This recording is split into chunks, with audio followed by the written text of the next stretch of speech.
Start करते हैं reverse charge. Reverse charge क्या होता है? अभी तक जितनी भी हमने डिस्कशन करी है उसमें हमने देखा कि जो पर्सन गुड सप्लाई कर रहा है वो अपने कस्टमर से इनवॉइस के साथ जीएसटी कलेक्ट करेगा और जीएसटी का जो भी अमाउंट वो कलेक्ट करेगा वो गवर्नमेंट को जमा करवाएगा subject to input tax credit जो उस पर अवेलेबल है। लेकिन रिवर्स चार्ज में प्रोसेस रिवर्स है, मतलब इसके अंदर जो जीएसटी है वो सप्लायर चार्ज नहीं करेगा, वो कस्टमर की ही ड्यूटी है। कस्टमर जो है अपनी जेब से, कस्टमर अपनी जेब से जीएसटी पे तो करता है, एज वेल एज इस बार उसको जमा भी करवाना है। ये ड्यूटी सप्लायर से हटाकर जब कस्टमर पे शिफ्ट कर दी जाती है उसको बोला जाता है reverse charge, liability to pay tax on recipient of supply of goods और सर्विस।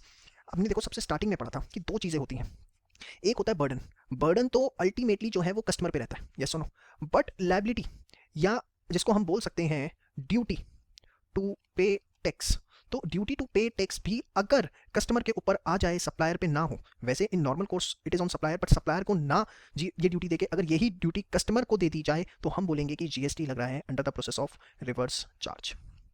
तो ये तो सर मतलब कस्टमर को ही जीएसटी भी देना है अपनी जेब से और वही गवर्नमेंट को जमा करवाएगा। जी हाँ, सप्लायर एकदम फ्री हो जाता है, जो सप्लायर है वो नॉर्मल इनवॉइस देगा, उस पर कोई वो जीएसटी चार्ज नहीं करेगा, सारी ड्यूटी कस्टमर की। In case of reverse charge, the burden as well as compliance requirement both are on the recipient of supply of goods or services. देखिए अभी आपके मन में बहुत डाउट आने शुरू हो गए होंगे, ये क्या है, कब होगा, कैसे होगा, प्लीज कंट्रोल इट। आप समझिए रिवर्स चार्ज है क्या, सिर्फ और कुछ नहीं। आपके जितने मन में डाउट आ रहे हैं वो आगे जितनी भी स्लाइड्स हैं देखो सब लिखे होंगे, आप चिंता ना करो। आप अभी सिर्फ इस चीज पे फोकस करिए कि एक्जैक्टली रिवर्स चार्ज है क्या। इन सिंपल वर्ड्स अभी तक हम जितना प्रोसेस पढ़े थे उसमें सिर्फ बर्डन कस्टमर पे आ रहा था, अब जो है burden as well as compliance requirement दोनों जो है वो किसके ऊपर आएंगी, वो कस्टमर पे आएंगी। दैट इज कस्टमर को हम यहाँ पर बोल रहे हैं recipient of supply of goods और सर्विसेज। जो recipient of supply of goods और सर्विसेज है उसको हम यहाँ क्या बोल रहे हैं, कस्टमर। समझ में आया रिवर्स चार्ज क्या है? शो अब किस केसेस में रिवर्स चार्ज एप्लीकेबल है, क्या उसके प्रोविजंस हैं, वो हम डिस्कस करेंगे। उससे पहले आप एक बार ये नोट डाउन कर लीजिए फास्ट।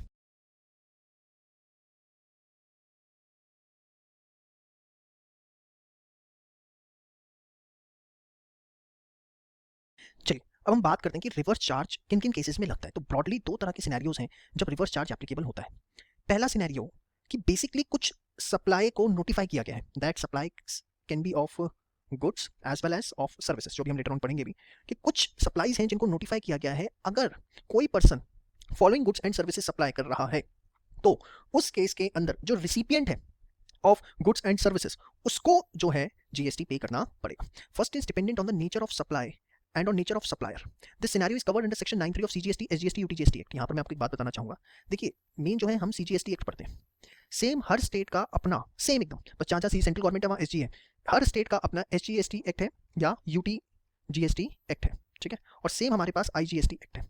तो हमें लॉज में कंफ्यूज होने की जरूरत नहीं, हम जो भी प्रोविजन पढ़ते हैं वो सीजीएसटी एक्ट के पढ़ते हैं क्योंकि वो सिमिलर है सारे एक्ट के अंदर। समझ में आई बात? चलिए कम टू द पॉइंट। तो रिवर्स चार्ज कब एप्लीकेबल है? तो पहला सिनेरियो तो ये है कि गवर्नमेंट ने वाया नोटिफिकेशन कुछ सप्लाईज जो गुड्स की भी हो सकती है और सर्विसेज की, उनको नोटिफाई किया है कि ये ऐसे गुड्स सप्लाई ऑफ गुड्स और सर्विसेज हैं जिसमें रिवर्स चार्ज के बेसिस पे जीएसटी कलेक्ट किया जाएगा, जो हम लेटर ऑन पढ़ेंगे। सेकंड क्या है, इसको सिंपल वर्ड्स में अगर मैं समझाऊं, सपोज मिस्टर ए है, वो सर्विसेज दे रहे हैं मिस्टर बी को और उनका टर्नओवर जो है वो 20 लाख रुपए से कम है, या जो स्पेशल कैटेगरी के स्टेट्स हैं वहाँ पे 10 लाख होता है, आपको पता ही है। तो मिस्टर ए जो है वो सर्विसेज दे रहे हैं मिस्टर बी को जिनका टर्नओवर 20 लाख से कम है, तो कहना ही से कि मिस्टर एक अनरजिस्टर्ड सप्लायर है, उन्हें रजिस्टर करवाने की जरूरत नहीं है क्योंकि वो भी स्पेसिफाइड लिमिट उनकी क्रॉस नहीं हुई। तो कहना ही से कि अनरजिस्टर्ड सप्लायर सप्लाई कर रहा है रजिस्टर्ड सप्लायर को, मिस्टर बी जो है लेट अस अज्यूम उनका जो टर्नओवर है वो 1 करोड़ के आसपास है, तो इनको तो जीएसटी देना पड़ता होगा। तो अगर अनरजिस्टर्ड सप्लायर सप्लाई कर रहा है रजिस्टर्ड सप्लायर को, mister B is a registered supplier under GST, ठीक है, तो उस केस के अंदर रिवर्स चार्ज एप्लीकेबल है। मतलब सपोज मिस्टर ए ने सर्विसेज दी मिस्टर बी को, सपोज मिस्टर ए जो है वो एसी की सर्विस ही करते हैं और मिस्टर बी का एक बिजनेस है, वो वहाँ पर आए, उन्होंने 10 एसी की सर्विस की और बिल बना दिया 5,000 रुपये का। अब मिस्टर ए तो कोई भी उस पर जीएसटी चार्ज नहीं करेंगे क्योंकि वो तो अनरजिस्टर्ड है, लेकिन यहाँ पर रिवर्स चार्ज एप्लीकेबल है। मतलब mister B will deposit the GST on behalf of mister A and will take the input tax credit also. मतलब देखो कायदे से बिल है 5,000 का और सर्विसेज के केस में 18% जीएसटी लगता है, तो 5,000 plus GST at the rate of 18%, कितना हो गया 900, 5,900 रुपये टोटल आपके बनते हैं। लेकिन मिस्टर ए ने जो इनवॉइस देंगे वो 5,000 का देंगे, मिस्टर बी क्या करेंगे उस पर ये 900 रुपये का जीएसटी जो है मिस्टर बी गवर्नमेंट को डिपॉजिट करवाएंगे। अदरवाइज अगर यहाँ पर मिस्टर ए रजिस्टर्ड होते तो वो क्या करते, मिस्टर ए रजिस्टर्ड होते तो वो 5,900 का इनवॉइस देते। अब इस चीज को समझना बहुत इंपॉर्टेंट है, मैं एग्जांपल को सिंप्लीफाई कर रहा हूं आपके लिए। सपोज मिस्टर ए रजिस्टर्ड होते, सपोज तो बिल होता 5,000 का, जीएसटी 18%, अभी मैंने इसे बाइफरकेट नहीं किया जीएसटी में, सुपर वैसे मान लिया 18%, तो बिल होता 5,000 का, जीएसटी होता 900, 5,900 रुपये जो है मिस्टर ए मिस्टर बी से लेते हैं। ये सुनो, इस केस पे जो बी है उन्होंने 5,000 का बिल दिया, 900 रुपये का जीएसटी पे किया, और जितना वो जीएसटी पे किया मिस्टर बी ने उसका वो क्या ले सकते थे, इनपुट टैक्स क्रेडिट। ये कब होता, अगर मिस्टर ए रजिस्टर्ड होते, बट यहाँ क्या है, मिस्टर ए अनरजिस्टर्ड है। तो अगर मिस्टर ए अनरजिस्टर्ड है तो वो बिल देंगे 5,000 रुपये का। मिस्टर बी उस पर जीएसटी को कंप्यूट करेंगे, जो कि कितना बन रहा है बताओ, 900 रुपये बन रहा है। मिस्टर बी की ये ड्यूटी है कि वो इसको जमा करवाएंगे गवर्नमेंट को। जो ड्यूटी मिस्टर ए की होती अगर वो रजिस्टर्ड होते, जो ड्यूटी मिस्टर ए की होती अगर वो रजिस्टर्ड होते, वो ड्यूटी हो गई मिस्टर बी की, कि आपको जीएसटी कंप्यूट करना है। क्यों? क्योंकि आपने सर्विस ऐसे बंदे से ली जो अनरजिस्टर्ड है, और कंप्यूट करके आपको ही ये गवर्नमेंट को जमा करवाना पड़ेगा।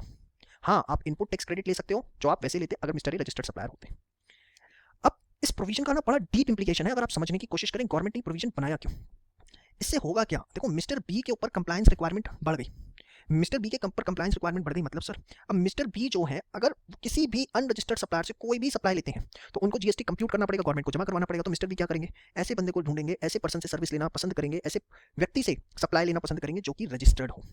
क्योंकि अनरजिस्टर्ड के केस में ये सारा काम जो है किसको करना पड़ जाएगा, मिस्टर बी को करना पड़ जाएगा। अब होगा क्या, इससे आप समझना गवर्नमेंट की कितनी जबरदस्त प्लानिंग है ये। इससे होगा ये, जितने व्यक्ति अनरजिस्टर्ड है जीएसटी के अंदर उनका काम धंधा कम होगा। भाई सीधी सी बात है ना, आपको मैं बड़ा सिंपल सा एग्जांपल देता हूँ। हमारा छोटा सा सेटअप है, अब कोई एसी की सर्विसेज करने आया या कंप्यूटर की सर्विसेज करने आया, कंप्यूटर की एएमसी ली हमने। अब हमने एएमसी ली अपने कंप्यूटर की, और सामने वाला व्यक्ति जो है वो अनरजिस्टर्ड है, तो उसके भी पे जीएसटी मुझे कंप्यूट करके गवर्नमेंट को जमा करवाना है। तो मैं इतना बर्डन क्यों लूंगा, मैं तो कोई ऐसे बंदे को ढूंढूंगा जो जीएसटी रजिस्टर्ड हो, उससे सर्विसेज लूंगा कि भैया सीधा सीधा इनवॉइस दे और मैं अपना आईटीसी लूँ। आप मेरी बात समझ रहे हैं। तो इससे होता क्या, इस प्रोविजन से क्या हो रहा है कि जितने भी अनरजिस्टर्ड सप्लायर हैं उनका काम धंधा अपने आप कम होगा, और जब उनका काम धंधा कम होगा तो वो ऑटोमेटिकली क्या करेंगे, रजिस्टर्ड होने की कोशिश करेंगे। सर उनका तो टर्नओवर ही 20 लाख से कम है, तो वो कैसे रजिस्टर हो सकते हैं। तो अब मैं आपको यहाँ बात बताना चाहूँगा कि ये तो गवर्नमेंट ने लिमिट लगा रखी है 20 लाख रुपए के टर्नओवर की या 10 लाख की, आज तक केस में भी। लेकिन अगर कोई person from the very beginning, अगर कोई व्यक्ति फ्रॉम द वेरी बिगनिंग अपने आप को जीएसटी में रजिस्टर करवाना चाहता है तो वो वॉलंटरी रजिस्टर करवा सकता है और जीएसटी कलेक्ट करना शुरू कर सकता है। समझ में आई बात। तो यहाँ पर आप देखो गवर्नमेंट ने एक ऐसा मैकेनिज्म रिवर्स चार्ज की वजह से तैयार कर दिया कि जो अनरजिस्टर्ड सप्लायर हैं वो ऑटोमेटिकली परेशान होना शुरू हो जाएंगे। क्यों परेशान होना शुरू हो जाएंगे, क्योंकि जब वो रजिस्टर्ड सप्लायर्स को सर्विस देंगे तो रजिस्टर्ड सप्लायर्स को दिक्कत आएगी, तो वो अनरजिस्टर्ड सप्लायर्स को अप्रोच ही नहीं करेंगे, वो ढूंढेंगे ऐसा व्यक्ति जो रजिस्टर्ड हो, और इनके ऊपर जो अनरजिस्टर्ड है एक प्रेशर क्रिएट होगा कि हमें भी अपने आप को जीएसटी में रजिस्टर करवाना चाहिए।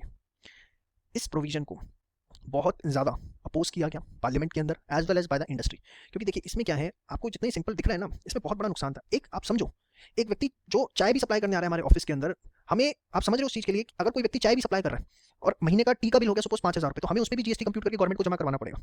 आप मेरी बात समझ रहे, क्योंकि ये तो इतना वाइडर स्कोप है ना कि आप किसी, अरे सब कुछ छोड़िए, आप हाउस कीपिंग की सर्विसेज ले रहे हैं, आपने किसी व्यक्ति को रखा हुआ है जो आपका पूरे ऑफिस की क्लीनिंग करता है, पार्ट टाइम बेसिस पे आपको सर्विसेज दे रहा है, आपको उसके ऊपर भी जीएसटी कलेक्ट करना पड़ेगा, जीएसटी सॉरी कंप्यूट करना पड़ेगा और गवर्नमेंट को जमा करवाना पड़ेगा। इस प्रोविजन की तो वाइडनेस आप समझ ही नहीं रहे कि हर वो व्यक्ति छोटे से छोटा जो किसी भी बिजनेस को सर्विस प्रोवाइड कर रहा है उसके ऊपर नहीं लगाई कॉम्प्लिकेशन, लगा दी किसके ऊपर, बिजनेसमैन के ऊपर कि बेटा जितने खर्चे हो रहे हैं तेरे बिजनेस के अंदर लगा उसके ऊपर जीएसटी। सामने वाला नहीं लगा रहा, तुम लगाओ और गवर्नमेंट को जमा करवाओ, रिवर्स चार्ज लगा दिया।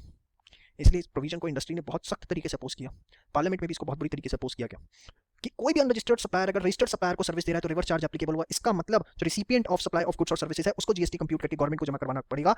ये जो कंप्लायंस है इसको बहुत स्ट्रिक्टली लिया गया, और इसकी वजह से इस अपोज को देखते हुए गवर्नमेंट ने डिसीजन लिया कि ये प्रोविजन 30/9/2019 तक पोस्टपोन किया जाता है और ये एप्लीकेबल नहीं होगा। नो रिवर्स चार्ज, ये वर्ड हटा दीजिएगा please, on supplies of goods and services received by registered supplier from unregistered supplier till 30/9/2019। और इसकी डेफिनेटली जो है वो डेट एक्सटेंड होगी, ये सिर्फ 30 सितंबर तक नहीं रहेगा, क्योंकि अभी हम इतने तैयार नहीं है, हिंदुस्तान इस प्रोविजन के लिए अभी इतना तैयार नहीं है कि हर व्यक्ति को जीएसटी के स्कोप में ला जाए। क्योंकि इस प्रोविजन को लाने का मतलब सिर्फ यही है कि 20 लाख वाली जो लिमिट है ना तो दिखाने के लिए रह जाएगी। होगा ये कि वो हर व्यक्ति को, हर छोटे से छोटे बिजनेसमैन को, इवन जो चाय भी बेच रहा है, इवन कोई छोटी से छोटी सर्विसेज भी प्रोवाइड कर रहा है या गुड सप्लाई कर रहा है, उसको वो जीएसटी में लाना चाहते हैं इस प्रोविजन के थ्रू। और नहीं भी लाना चाहते तो आप देखो ना, जब मिस्टर बी 900 रुपये का जीएसटी कंप्यूट करेंगे और डिपार्टमेंट को जमा करवाएंगे कि उन्होंने मिस्टर ए से ये गुड्स या सर्विसेज लिए हैं और उस पर जीएसटी कंप्यूट करके वो रिवर्स चार्ज में जमा करवा रहे हैं, तो मिस्टर ए की डिटेल्स तो डिपार्टमेंट के साथ शेयर हो गई सारी की सारी, पैन कार्ड नंबर, आधार कार्ड नंबर, वो तो सब चला गया जीएसटी डिपार्टमेंट में। मिस्टर ए का पूरा रिकॉर्ड ट्रैक चेक हो जाएगा कि भैया वेदर मिस्टर ए एक्चुअली में कितने के गुड्स एंड सर्विसेज पूरे साल में प्रोवाइड कर रहे हैं। तो बहुत डीप प्रोविजन है ये। अब आपको क्या पता होना चाहिए, डिस्कशन तो हम बहुत ज़्यादा घुस गए, ये बातें जो इसके अंदर इस समय आपको चार्ट पे दिख रही हैं, दैट्स इट, इससे ज़्यादा आपको कुछ नहीं पता होनी चाहिए,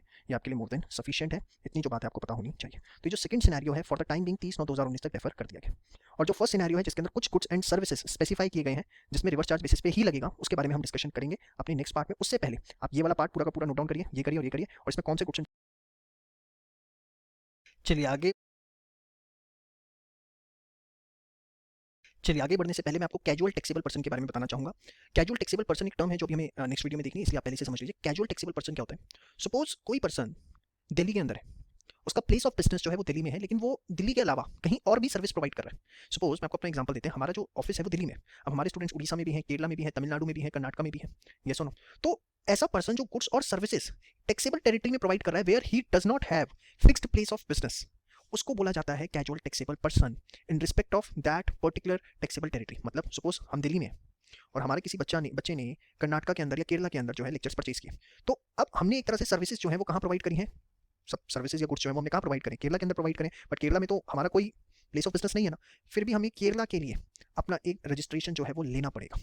देखिए, जितने स्टेट्स में और जितनी यूनियन टेरिटरीज में आप सर्विसेज प्रोवाइड कर रहे हैं, आपको हर स्टेट और हर यूनियन टेरिटरी का जीएसटी नंबर जो है वो लेना पड़ता है। अब जैसे आपको हम अपना एग्जांपल दें, हमारे पास 29 स्टेट्स के और सारे यूनियन टेरिटरीज के हमने जीएसटी नंबर ले रखे, क्योंकि स्टूडेंट तो हमारा कहीं से भी कुछ भी लेक्चर परचेज कर सकता है। ये सबसे बड़ी कॉम्प्लिकेशन है जीएसटी की, क्योंकि आपने अभी डीम्ड पर्सन का भी पीछे कॉन्सेप्ट पढ़ा था कि अगर आप मल्टीपल स्टेट्स के अंदर सर्विसेज प्रोवाइड कर रहे हैं, याद आ रहा है कुछ सेम कैजुअल। देखो उसमें क्या है कि आपका प्लेस ऑफ बिजनेस वहां पर है, कैजुअल टैक्सेबल पर्सन में आपका प्लेस ऑफ बिजनेस जो है वो दिल्ली के अंदर है, और आप किसी और जगह अपना ऑफिस नहीं खोल रहे, लेकिन आप वहां पर सप्लाई ऑफ गुड्स या सप्लाई ऑफ सर्विसेज प्रोवाइड कर रहे हैं। समझ में? देखिए example, mister Ravi having a place of business in Bangalore, providing management consultancy services in Hyderabad, where he has no place of business. Here, Mr. Ravi has to register as a casual taxable person in Hyderabad before providing such services. In services को provide करने से पहले उन्हें वहाँ register करवाना पड़ेगा, और उनको क्या बोला जाएगा, कैजुअल टैक्सेबल पर्सन। क्यों? क्योंकि उनका वहाँ प्लेस ऑफ बिजनेस कोई नहीं। हाँ, प्लेस ऑफ बिजनेस होगा तो फिर that will be a distinct person, जिसके बारे में आप ऑलरेडी पढ़ चुके हैं। समझ में आ गया? शो बहुत इंपॉर्टेंट है, इस पर आपसे शॉर्ट नोट 2 नंबर का पूछा जा सकता है।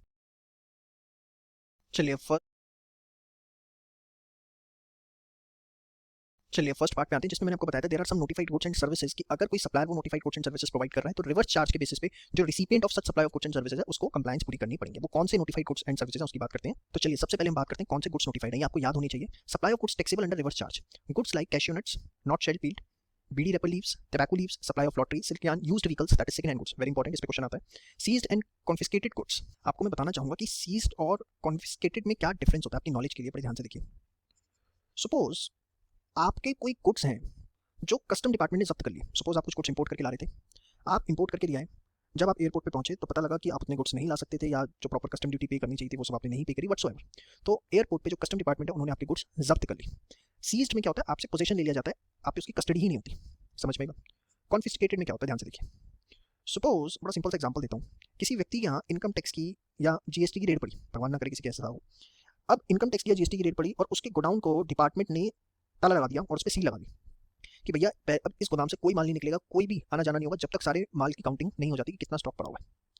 तो वहां पर बड़े ध्यान से देखिए, पोजीशन अभी आपके पास है, आपके गोडाउन में पड़ा हुआ है, लेकिन आप उसे यूज नहीं कर सकते, तो वहां वर्ड यूज होता है कन्फिस्केटेड गुड्स। तो सीज, ये जितने भी गुड्स सीज किए जाते हैं, कन्फिस्केट होते हैं, इनकी भी सेल होती है। तो उस केस के अंदर बकायदे इनकी नीलामी की जाती है, कस्टम डिपार्टमेंट तो बड़ी नीलामी करता है। तो ये जितने भी सीज्ड एंड कन्फिस्केटेड गुड्स हैं, अगर इसको किसी ने खरीदा है तो उसको रिवर्स चार्ज में टैक्स देना पड़ेगा। ओल्ड एंड यूज्ड गुड्स जितने भी सेकंड हैंड है, waste and scrap, raw cotton etc are taxable under reverse charge, that is recipient is liable to pay tax। समझ में आई बात? श्योर। तो ये आप फटाफट एक बार नोट डाउन करिए गुड्स कौन कौन से लायबल है, इसके बाद हम सर्विसेज की बात करेंगे।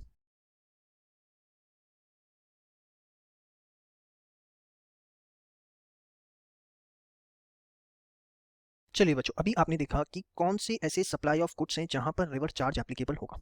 अब हम बात करने जा रहे हैं ऐसी सर्विसेज की जहां पर रिवर्स चार्ज एप्लीकेबल है, मतलब जो recipient of supply of goods and services है उसको जीएसटी कंप्यूट करके गवर्नमेंट को डिपॉजिट करवाना होगा। इसी कैटेगरी में सबसे पहली सर्विसेज आती है supply of service bye GT. GT का मतलब क्या होता है, goods transport agency. Goods transport agency क्या होगा, आपने देखा होगा कई बार कंपनीज के नाम के आगे लिखा होता है कार्गो एंड लॉजिस्टिक्स या लॉजिस्टिक्स। ये लॉजिस्टिक्स कंपनियां क्या करती हैं, बेसिकली बिजनेस यूनिट को सर्विस प्रोवाइड करती हैं जनरली, ऐसा नहीं कि कस्टमर्स को नहीं देती, बट जनरली ये देती ही बिजनेसेस को अपनी सर्विसेज। इसमें क्या होता है कि सपोज किसी बिजनेस यूनिट को कुछ गुड्स ट्रांसपोर्ट करने हैं एक स्टेट से दूसरे स्टेट में, या एक ही स्टेट में एक सिटी से दूसरी सिटी में, तो वो जीटीए को बुक करते हैं। कहते हैं ना ट्रांसपोर्ट में माल लगा दिया। तो ट्रांसपोर्ट में माल लगाने का मतलब क्या होता है, बड़ा सिंपल सी चीज़ है, बड़े ध्यान से देखिए कि इनके ना एक स्पेसिफिक पॉइंट्स होते हैं। आप कभी देखेंगे तो आपके एरिया में कहीं ना कुछ ट्रांसपोर्ट एजेंसीज के कुछ स्पॉट्स होंगे, जैसे बस अड्डा होता है ना, रेलवे स्टेशन होता है, ऐसे ही ट्रांसपोर्ट कंपनीज के अपने स्पॉट होते हैं। ठीक है, एकदम सेम है, जैसे आप देखो बस अड्डा, रेलवे स्टेशन और एयरपोर्ट, ये आपने सुने डे टू डे उसमें, क्योंकि ये आपकी यूज़ की चीज़ है। शायद आपने जीटीए के ना सुने हो कि ट्रांसपोर्ट एजेंसी के जो स्पॉट्स होते हैं जहां पर माल ट्रांसपोर्ट में लगता है। अब क्या होता है, बड़े ध्यान से समझिए। सपोज मैं दिल्ली में हूँ और मुझे मुंबई माल भेजना है, तो मेरे एरिया में जो भी ट्रांसपोर्टर है जिसका ट्रक मुंबई जाता है, ठीक है, मैं उसके पास जाऊंगा अपना माल लेके कि भैया ये गुड्स हैं जो मुझे मुंबई भेजने हैं। अब वो क्या करेगा, एक कंसाइनमेंट नोट मुझे इशू करेगा, जिसके अंदर क्या होगा कि वो माल कहाँ से ले रहा है, कहाँ छोड़ना है, कितना माल है, कब तक वो पहुंच जाएगा, सारी डिटेल वो भर के एक कंसाइनमेंट नोट जो है वो मुझे इशू कर देगा दिल्ली में, और माल अपने पास रख लेगा। उसके बाद वो उसे अपने हिसाब से ट्रांसपोर्ट के लिए जो पैक करना है करेगा, उसको लोड करवाएगा ट्रक में, और वो माल जो है फिर मुंबई पहुंच जाएगा। मुंबई में कस्टमर के पास नहीं पहुंचता वो माल, मुंबई में भी उनका कोई एक पॉइंट होगा जहां पर, जैसे आप सिंपल सी बात है, एयरपोर्ट पे क्या होता है, आप प्लेन में बैठे तो ये थोड़ी ना कि आपको अगर मुंबई जाना है तो आपके घर पे छत पे आपको लैंड करेगा, ऑब्वियसली उसका भी एक पॉइंट है जो मुंबई का एयरपोर्ट है वहां पे लैंड करेगा। तो सेम वे वो ट्रक यहाँ से चला है और वो क्या करेगा, जो भी उसका मुंबई में पॉइंट है वहां पर जाकर रुक जाएगा और वहां पे सारा माल अनलोड हो जाएगा, और जो भी उनका गोडाउन होगा वहां पर भी वहां पर वो स्टोर कर दिया जाएगा। वहां पर मुंबई में जिसको आपने माल ट्रांसपोर्ट किया है वो पर्सन उस गोडाउन पे पहुंचेगा। यहाँ जो आपको कंसाइनमेंट नोट इशू हुआ है इसकी आप कॉपी मुंबई वाले उसको पर्सन को आज के टाइम पे तो व्हाट्सएप कर देते हैं, ठीक है, या कंसाइनमेंट नोट नंबर बता देते हैं, वो उसको बताएगा और वहां से उसको वो माल मिल जाएगा। समझ में आई बात? तो ट्रांसपोर्ट एजेंसीज जो कि इस तरह की सप्लाई प्रोवाइड करती हैं, और जनरली बिजनेस यूनिट्स ही ये सर्विसेज लेते हैं, क्योंकि एक आम कस्टमर जो है, हम जैसे लोग जो है, अगर हमें कुछ कभी किसी को लेटर भेजना है या हमें भी जैसे बुक्स भी भेजनी होती है तो हम जीटीए नहीं लेंगे, हम लोग कुरियर सर्विसेज लेते हैं। कुरियर सर्विसेज डिफरेंट होती है, उसके बारे में लेटर ऑन बात करेंगे। जीटीए आपको समझ में आ गया? जीटीए के केस में एक स्पेसिफिक पॉइंट होता है जहां से डेली ट्रांसपोर्टर के जो ट्रक हैं वो मूव करते हैं एक स्पेसिफिक लोकेशन के लिए, वहां पर आप जाते हैं, अपना माल रखवाते हैं, पर्ची कटवाते हैं देसी भाषा में अगर मैं बोलूं, जिसको कंसाइनमेंट नोट बोला जाता है, जिसमें क्या क्या होता है, कहां से माल लिया, कितना माल लिया, कहां छोड़ना है, सारा किराया भाड़ा सब लिखा होता है। और फिर वो ट्रांसपोर्टर उसको अपने हिसाब से पैक करेगा, छोटे ट्रांसपोर्ट के लिए पैकिंग करनी है ट्रक में ला देगा, उसका जो भी ट्रक उस डायरेक्शन में मूव करेगा उसमें वो लोड कर देगा। फिर वहां पर जब वो माल पहुंच जाएगा, वहां लोड हो जाएगा, वहां के गोडाउन में रखा रहेगा, और जिसको माल लेना है, जिसके लिए भी आपने माल ट्रांसपोर्ट में लगाया, वो पर्सन उस गोडाउन पे पहुंचेगा, कंसाइनमेंट नोट दिखाएगा जो कि हम मेल के थ्रू, व्हाट्सएप के थ्रू उसको भेज देंगे, और वहां पर वो पर्सन कंसाइनमेंट नोट की कॉपी दिखा के माल अपना ले लेगा। समझ में आ गई बात क्या होता है जीटीए? अब ध्यान से देखिए, अगर ये goods transport agency services provide करेंगे, गुड्स का ट्रांसपोर्टेशन होगा, अगर ये अपनी सर्विसेज किसी registered factory, society, cooperative society को दे रहे हैं जो किसी लॉ में रजिस्टर्ड है, या किसी रजिस्टर्ड टैक्सेबल पर्सन को दे रहे हैं, रजिस्टर्ड टैक्सेबल पर्सन मतलब जो जीएसटी पे करता है, इंक्लूडिंग कैजुअल टैक्सेबल पर्सन, या किसी कंपनी को दे रहे हैं पार्टनरशिप को, पार्टनरशिप चाहे रजिस्टर्ड हो या अनरजिस्टर्ड हो, including LLP and association of person. तो अगर जीटीए की सर्विसेज इनमें से कोई भी ले रहा है, और आप देखिए इसके अंदर ऑलमोस्ट सारी बिजनेस यूनिट्स को कवर अप कर दिया गया, एक्सेप्ट सोल प्रोप्राइटर, अगर आप देखिए छोटे मोटे बिजनेसेस को, मोटे मोटे सारे बिजनेसेस इसमें कवर कर लिए गए। तो अगर इनमें से कोई भी जीटीए की सर्विसेज ले रहा है तो उस केस के अंदर जो recipient of supply of service है, मतलब चाहे वो रजिस्टर्ड फैक्ट्री, सोसाइटी है, कोऑपरेटिव है, कोई रजिस्टर्ड टैक्सेबल पर्सन है जीएसटी में, या कोई, अब देखिए सपोज मिस्टर ए है, सोल प्रोप्राइटर है, बट टर्नओवर 50 लाख है, तो वो रजिस्टर्ड टैक्सेबल पर्सन होंगे जीएसटी में, यस और नो? तो ऑब्वियसली वो भी इस सेक्शन में कवर अप हो जाएंगे। तो अगर इनमें से कोई भी व्यक्ति, कोई भी पर्सन, जो कि सारे बिजनेस यूनिट्स ही होंगे, अगर ये जीटीए की सर्विसेज ले रहे हैं तो being a recipient of supply of services, इनको जीएसटी कंप्यूट करना है, और कंप्यूट करके डिपार्टमेंट को डिपॉजिट करवाना है, कंप्लायंस पूरी करनी, और अनडाउटेडली वो इनपुट टैक्स क्रेडिट उस पर ले सकते हैं। लेकिन ये स्पेसिफिक कैटेगरीज जो है सिर्फ इसी केस के अंदर, और कोई नहीं। समझ में आई बात? अगर जीटीए इनको अपनी सर्विसेज दे रहा है तो रिवर्स चार्ज में कवर अप होगा, किसी और को दे रहा है इसके अलावा तो रिवर्स चार्ज नहीं लगेगा, देन फॉरवर्ड चार्ज लगेगा। फॉरवर्ड चार्ज क्या होता है? अभी तक आप फॉरवर्ड चार्ज ही पढ़ते हुए आ रहे हैं। फॉरवर्ड चार्ज होता है जब सप्लायर ही जीएसटी चार्ज करता है और गवर्नमेंट को जमा करवाता है। रिवर्स चार्ज क्या होता है? बेसिकली जब recipient of supply of goods और सर्विसेज जो है जीएसटी चार्ज करके गवर्नमेंट को जमा करवाता है। तो जीटीए के केस में रिवर्स चार्ज कब लगेगा? अगर उनसे सर्विसेज लेने वाली ये फॉलोइंग कैटेगरीज हैं। देखिए इसको बहुत सिंप्लीफाई करके लिखा है, ज़्यादा आप सिंप्लीफाई मत करिएगा, नहीं तो बहुत ज़्यादा कंसाइज हो जाएगा, इससे ज़्यादा कंसाइज फिलहाल नहीं हो सकता ये। समझ में आई बात? अब क्या टैक्स रेट लगेगा और किस तरीके से लगेगा, तो देखिए अगर जीटीए सर्विसेज स्पेसिफाइड हैं जो रिवर्स चार्ज मैकेनिज्म में आती है, आरसीए मतलब रिवर्स चार्ज मैकेनिज्म, तो रेट ऑफ जीएसटी है 5%। ITCB can be availed by recipient of goods and services, ठीक है, तो उसे कंप्लायंस करनी और वो आईटीसी भी ले लेगा। इसके बाद हम देखेंगे कि कुछ जीटीए सर्विसेज एग्जेम्पशन लिस्ट में, जैसे अगर एग्रीकल्चरल प्रोड्यूस जो सब्जियां होती हैं वो ट्रांसपोर्ट में जा रही हैं तो उस पर कोई जीएसटी नहीं लगता, वो एग्जेम्पशन लिस्ट में है। ये हम अभी लेटर ऑन पढ़ेंगे जब हम एग्जेम्पशंस के बारे में डिस्कशन करेंगे। तो जीटीए सर्विसेज अगर आरसीएम में स्पेसिफाइड है वो लोग ले रहे हैं तो 5% है, ITC recipient of goods and service ले लेगा। कुछ एग्जेम्पशन के अंदर है जिसको हम लेटर ऑन डिस्कस करेंगे। और इन दोनों के अलावा अगर कोई केस बचता है, अगर कोई केस बचता है, वैसे मैं आपको बता दूं ऑलमोस्ट सारी सर्विसेज एग्जेम्पशन में कवर अप कर ली गई हैं इसके अलावा, बट अगर इसके अलावा कोई केस बचता है तो कौन लायबल है? जीटीए इज लायबल, मतलब जो जीटीए सप्लायर है विल चार्ज द जीएसटी, ठीक है। और इसी चीज को बोल दिया जाता है फॉरवर्ड चार्ज। कहीं पर आप वर्ड देखो ना फॉरवर्ड चार्ज, तो घबरा मत जाना।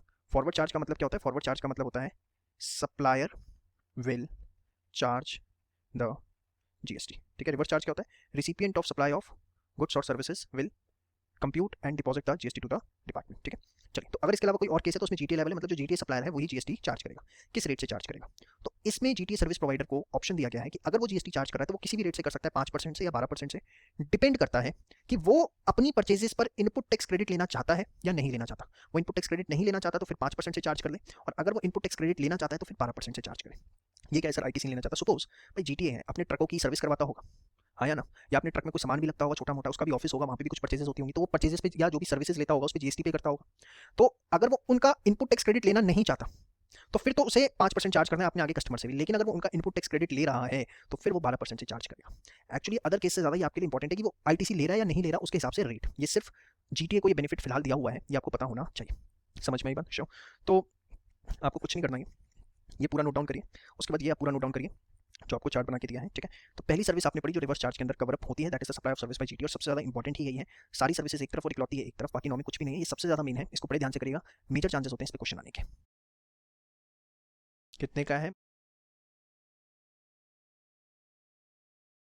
चलिए आइए बाकी सर्विसेज की बात करते हैं।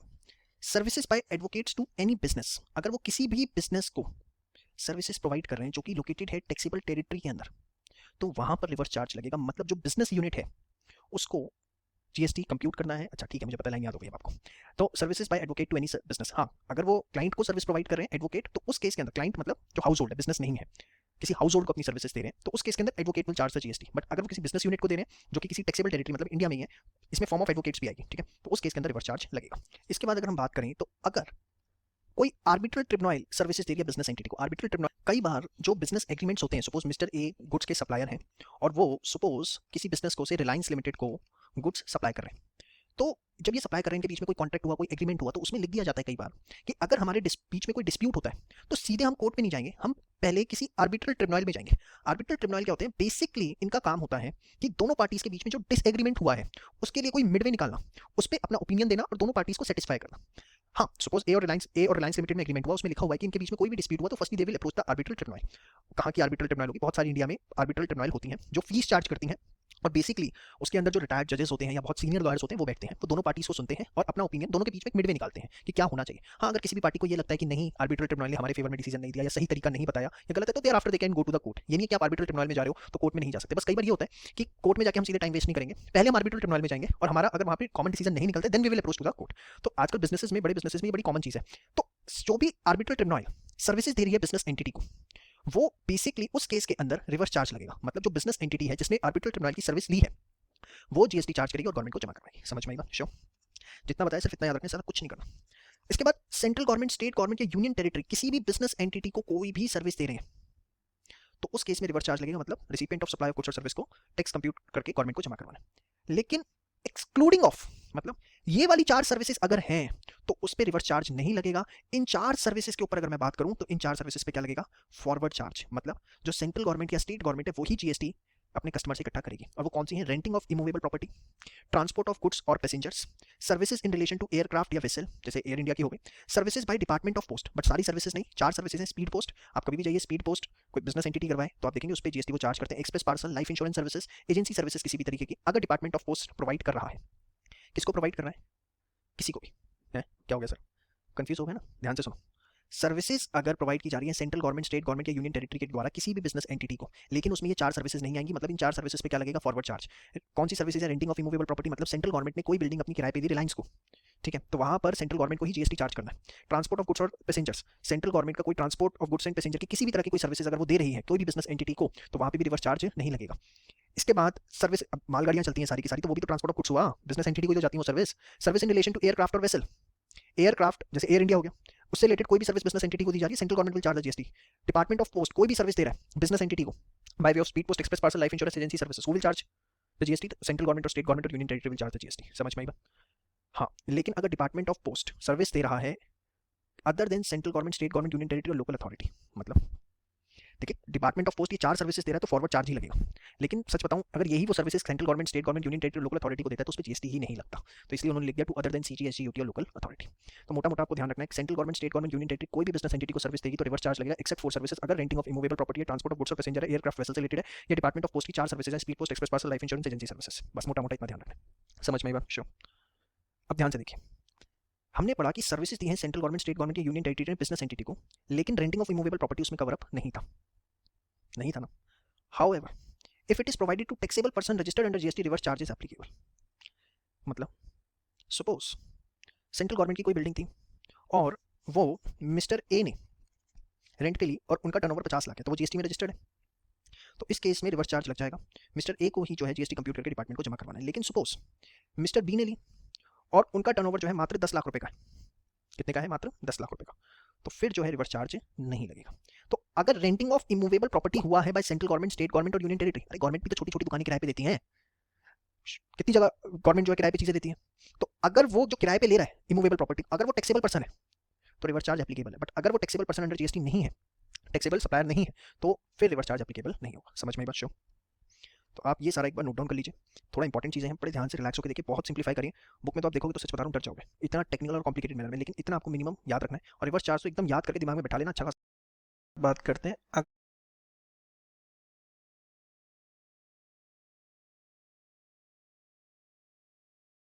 चलिए इसके बाद बात करते हैं, अगर कोई कंपनी का डायरेक्टर है तो वो जो भी डायरेक्टर फीस चार्ज करेगा कंपनी से, डायरेक्टर जो है अपनी डायरेक्टर फीस चार्ज करते हैं कंपनी से, तो उस केस में रिवर्स चार्ज लगेगा। मतलब जो कंपनी है उसको जीएसटी कंप्यूट करवा के गवर्नमेंट को जमा करवाना होगा। इसके बाद जो इंश्योरेंस एजेंट्स हैं, वो इंश्योरेंस बिजनेस को अपनी सर्विसेज देते हैं, क्योंकि वो कस्टमर्स आते हैं उनकी इंश्योरेंस पॉलिसी करवाते हैं। तो इसके बदले में इंश्योरेंस एजेंट्स को क्या मिलती है? कमीशन मिलती है। तो इंश्योरेंस एजेंट्स को जो कमीशन मिल रही है उस पर भी रिवर्स चार्ज लगेगा। मतलब उस केस के अंदर जो इंश्योरेंस कंपनीज हैं उनको जीएसटी कंप्यूट करके गवर्नमेंट को जमा करवाना होगा। ठीक है। Services provided bye recovery agents banking company, banking companies की रिकवरी एजेंट्स होते हैं जो डिफॉल्ट करते हैं। रिकवरी एजेंट कोई राउडीज नहीं होते, गुंडे नहीं होते, वो बेसिकली कस्टमर को बार बार कॉल करते हैं, रिमाइंडर देते हैं। बेसिकली करते तो परेशान ही है, लेकिन दूसरे तरीके से परेशान करते हैं, साइकोलॉजिकल। तो रिकवरी एजेंट्स जो हैं अपनी सर्विसेज दे रहे हैं बैंकिंग कंपनी को, जिनका काम क्या होता है कि जो डिफॉल्टिंग है, जिनकी पेमेंट डिले हो रही है, उनसे पैसे रिकवर करके बैंक्स को देना। तो उस केस में भी रिवर्स चार्ज लगेगा, क्योंकि रिकवरी एजेंट्स जो होते हैं वो कमीशन चार्ज करते हैं बैंक से या किसी भी फाइनेंशियल इंस्टीट्यूशन से। तो उस केस में जो भी वो कमीशन चार्ज कर रहे हैं बैंक से, बैंक्स को जो है वो रिवर्स चार्ज के अंडर जीएसटी कंप्यूट करके गवर्नमेंट को जमा करवाना होगा। Services by an author, music composer, photographer या कोई भी आर्टिस्ट है, अगर ये कोई भी बिजनेस को सर्विस दे रहे हैं, जैसे मैंने किताबें लिखी हैं होप इंटरनेशनल के लिए, दूसरे पब्लिकेशन हाउसेस के लिए, तो उस केस के अंदर जो भी मेरे पे रॉयल्टी आ रही है, अब बड़े ध्यान से देखिए, services by an author, music composer, photographer और business located in taxable territory. तो जो मैंने किताबें लिखी हैं, एक तरह से मैंने जो बिजनेस है, पब्लिकेशन हाउस है, उसको सर्विस दी है, हाँ या ना?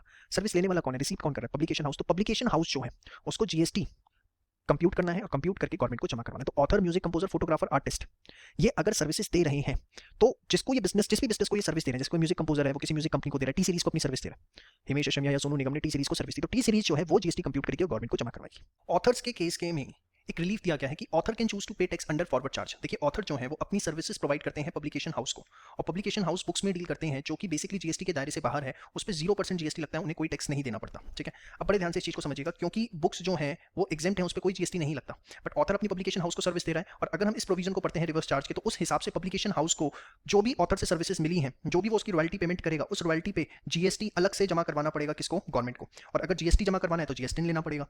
तो यहां पर बेसिकली कहीं ना कहीं पब्लिकेशन हाउसेस को एक रिलीफ दिया गया, क्या कि ऑथर के केस में author can choose to pay tax under forward charge, author he पे करे फॉरवर्ड चार्ज में, प्रोवाइडेड वो खुद रजिस्टर्ड हो सीजीएसटी एक्ट में, और वो एक डिक्लेरेशन फाइल करेगा। कौन? ऑथर फाइल करेगा कि वो फॉरवर्ड चार्ज के लिए ऑप्ट करना चाहता है, और इस ऑप्शन को वो 1 साल से पहले विड्रॉ नहीं करेगा। तो अगर ऑथर मान जाते हैं कि ऑथर ही खुद जीएसटी जो है उसके ऊपर गवर्नमेंट को जमा करवाएंगे under forward charge, then it's okay, otherwise publication house की ये लायबिलिटी और ड्यूटी बन जाएगी। तो यहाँ पर ऑथर को ये ऑप्शन है, मैं बताऊंगा फिर से, कैन चूज टू पे, इट्स जस्ट एन ऑप्शन। और अगर ऑथर ऐसा नहीं करता है तो फिर पब्लिकेशन हाउस को तो उस पर जीएसटी कलेक्ट करना जो है वो गवर्नमेंट को जमा करवाना ही पड़ेगा under reverse charge. Supply of services by the member of overseeing committee to RBI, जो मेंबर एक ओवरसीइंग कमिटी है बेसिकली, जो कि बेसिकली बैंकिंग सेक्टर के लिए बनाई गई है, जो उनके गलत लोन वोन आजकल वो प्रोवाइड कर रहे हैं, तो इसमें फिलहाल 5 मेंबर हैं। तो ये जो भी सर्विसेज आरबीआई को दे रहे हैं उस पर रिवर्स चार्ज लगेगा। मतलब ओवरसीइंग कमिटी में जो मेंबर्स हैं, ऑब्वियसली आरबीआई को वो सर्विस दे रहे हैं, उसके लिए they will charge. So in this case RBI need to compute GST and deposit the same to the home, जी हाँ, government. And the last one, services by DSS, direct selling agents. ये क्या होते हैं? कभी आप बैंक में loan लेने जाओ, मिल जाता है अब तो आसानी से, फिर भी बट फिर भी थोड़ा सा वो नानुकुर करते हैं। लेकिन एक डायरेक्ट सेलिंग एजेंट्स होते हैं, ये क्या करते हैं? आप इनको अप्रोच करो, ये आपसे डॉक्यूमेंट्स लेंगे और बैंक में सबमिट करेंगे, और आपका पूरा का पूरा लोन प्रोसेस करवाएंगे। हो सकता है आपसे भी कमीशन ले, लेकिन जनरली डीएसएस जो है वो बैंक से ही चार्ज करते हैं। वो क्या करते हैं? बैंक को कस्टमर देते हैं। भाई अगर किसी को लोन चाहिए तो बैंक के लिए तो वो कस्टमर है ना। क्यों कस्टमर है? क्योंकि बैंक को कमाई होगी उससे, लोन पे इंटरेस्ट कमाएगा बैंक। तो बैंक क्या करते हैं? डीएसएस अपॉइंट करते हैं। डीएसएस क्या करते हैं? पूरे दिन फोन पे फोन ऐसे व्यक्तियों को ढूंढते हैं जो लोन लेना चाहते हैं। आप पे भी फोन आते होंगे कई बार। तो ऐसे व्यक्तियों को ढूंढते हैं जो लोन लेना चाहते हैं, और फिर उनके डॉक्यूमेंट्स लेते हैं और बैंक को देते हैं, और उनका लोन पास करवाते हैं। और इसके लिए डीएसएस को कमीशन मिलती है बैंक से, या एनबीएफसी जैसे मुथूट फाइनेंस वगैरह हो गया, या बजाज फाइनेंस हो गया, ये भी आजकल लोन देते हैं, तो इनसे भी मिलती है। तो जो डायरेक्ट सेलिंग एजेंट्स हैं अदर देन कंपनी, मतलब या पार्टनरशिप और एलएलपी, मतलब ऐसे डीएसएस जो बेसिकली सोल प्रोप्राइटर फॉर्म में है या एचयूएफ फॉर्म में, ठीक है। तो ऐसे डीएसएस जो सोल प्रोप्राइटर या एचयूएफ फॉर्म में, अगर वो अपनी सर्विसेज दे रहे हैं किसी बैंकिंग कंपनी को या एनबीएफसी को, तो रिवर्स चार्ज लगेगा। मतलब जो भी कमीशन बैंकिंग कंपनी देगी डीएसएस को, उस पर बैंकिंग कंपनी को जीएसटी कंप्यूट भी करना है, और किसको जमा करवाना है? गवर्नमेंट को। बट हाँ, अगर डीएसए जो है डायरेक्ट सेलिंग एजेंट, वो किसी कंपनी फॉर्म में है, पार्टनरशिप फॉर्म में है, तो उस केस में रिवर्स चार्ज नहीं लगेगा, उस केस में क्या लगेगा? Forward charge. ठीक है। तो इसी के साथ ये आपका टॉपिक पूरा खत्म होता है रिवर्स चार्ज का। बहुत इंपॉर्टेंट टॉपिक है, उसको बहुत अच्छे से रिवाइज कर लीजिए। 101% क्वेश्चन, अच्छी खासी वेटेज आपको इसमें से देखने को मिलने वाली है।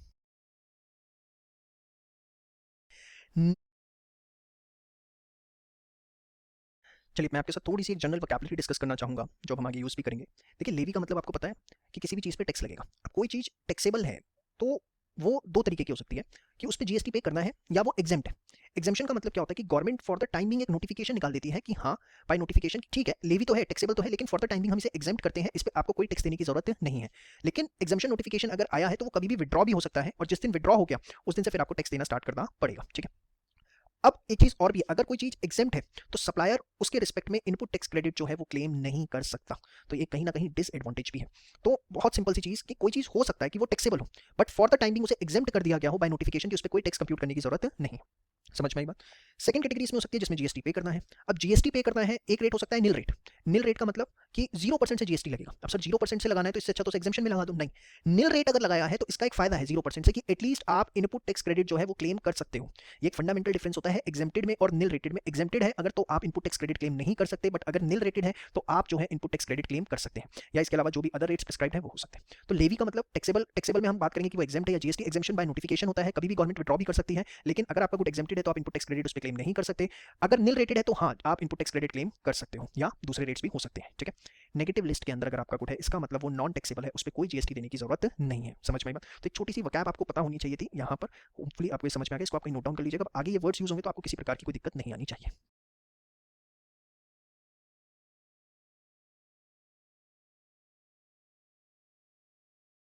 चलिए अब कुछ अमेंडमेंट्स आई हैं रिवर्स चार्ज के अंदर, उसकी बात करते हैं। देखिए अमेंडमेंट्स बहुत इंपॉर्टेंट होती हैं और आपके एग्जाम के अंदर कई बार लगभग 50% तक पेपर अमेंडमेंट से आ जाता है। बड़े ध्यान से देखिएगा क्या अमेंडमेंट है। सबसे पहले हमने देखा था कि रिवर्स चार्ज जो है दो केसेस में होता है। सबसे पहले कि कुछ गुड्स या सर्विसेज की जो सप्लाई है वो स्पेसिफाई कर दिया जाए, जिसमें हमने पूरी एक लिस्ट पढ़ी थी। सेकंड था कि अगर कोई अनरजिस्टर्ड सप्लायर सप्लाई दे रहा है किसी रजिस्टर्ड सप्लायर को, यही हमने पढ़ा था। अब वो चेंज हो गया। वो चेंज क्या हुआ है कि अगर कोई अनरजिस्टर्ड सप्लायर सप्लाई दे रहा है नोटिफाइड रजिस्टर्ड सप्लायर को, पहले जो लॉ में लिखा हुआ था वो लिखा हुआ था रजिस्टर्ड सप्लायर, मतलब जो भी जीएसटी में रजिस्टर्ड है वो सारे के सारे कवर अप हो जाते हैं। और मैंने आपको बताया था इसका बड़ा हार्श इंपैक्ट पड़ता अगर ये प्रोविजन होता। फॉर द टाइमिंग इसे 30 सितंबर 2019 तक के लिए डेफर कर दिया गया था। ठीक है, लेकिन इसी चीज को अब उन्होंने बड़े दूसरे तरीके से और तरीके से निकाला एकदम कि रजिस्टर्ड सप्लायर को सब्स्टिट्यूट कर दिया है नोटिफाइड रजिस्टर्ड सप्लायर से। मतलब government time to time notification निकालेगी कि किस पर्टिकुलर सप्लायर पे कौन से सेक्टर के ऊपर ये वाला प्रोविजन अप्लाई होगा, और वो भी सारी की सारी सप्लाई नहीं, नोटिफाइड रजिस्टर्ड सप्लाई, मतलब उन नोटिफिकेशंस के अंदर जो सप्लाई बताई जाएंगी और जिस रजिस्टर्ड सप्लायर के रिस्पेक्ट में बताई जाएंगी सिर्फ उनके रिस्पेक्ट में ये सेकंड पॉइंट एप्लीकेबल होगा। मतलब अगर ये लोग रजिस्टर्ड सप्लाई अनरजिस्टर्ड सप्लायर से कोई भी सप्लाई लेंगे तभी रिवर्स चार्ज एप्लीकेबल होगा। तो ये जो हमारा प्रोविजन था इसका word where taxable supplies by any unregistered person to a registered person are covered, ये जो था इसमें ये टैक्सेबल सप्लाई वर्ड अब हट गया है और उसकी जगह आ जाएगा नोटिफाइड कैटेगरीज ऑफ सप्लाईज, और registered person are covered, registered person नहीं होगा, अब होगा notified class of registered person. ठीक है, तो एक सबसे बड़ा चेंज। तो अगर अब ये 30 सितंबर के बाद जब ये प्रोविजन आएगा तो जो एक सबसे बड़ा डर था कि हर रजिस्टर्ड सप्लायर अगर अनरजिस्टर्ड सप्लायर से सप्लाई लेता है और उसे फिर रिवर्स चार्ज में जीएसटी भरना पड़ेगा, जिसकी वजह से मैंने आपको बताया था हर अनरजिस्टर्ड सप्लायर को ना चाहते हुए भी रजिस्टर करवाना पड़ेगा, और इससे एक इंडियन इकोनॉमी पे बहुत बड़ा गलत इंपैक्ट पड़ सकता था। छोटे जो बिजनेसमैन हैं जो टियर 2 टियर 3 एकदम बहुत छोटे लेवल पे बिजनेस कर रहे हैं उन पे बहुत गलत असर पड़ता। उस चीज को कहीं ना कहीं ओवरकम किया है कि सिर्फ नोटिफाइड रजिस्टर्ड सप्लायर जिनका नोटिफिकेशन में नाम होगा और वो भी जो नोटिफाइड रजिस्टर्ड सप्लाई है। तो बहुत ही इंपॉर्टेंट अमेंडमेंट। ठीक है, इसके बाद जो इसमें नेक्स्ट अमेंडमेंट है, हमने देखा था कि अगर जीटी अपनी सर्विसेज देता है किसी भी रजिस्टर्ड टैक्सेबल पर्सन को तो उस केस के अंदर रिवर्स चार्ज लगेगा।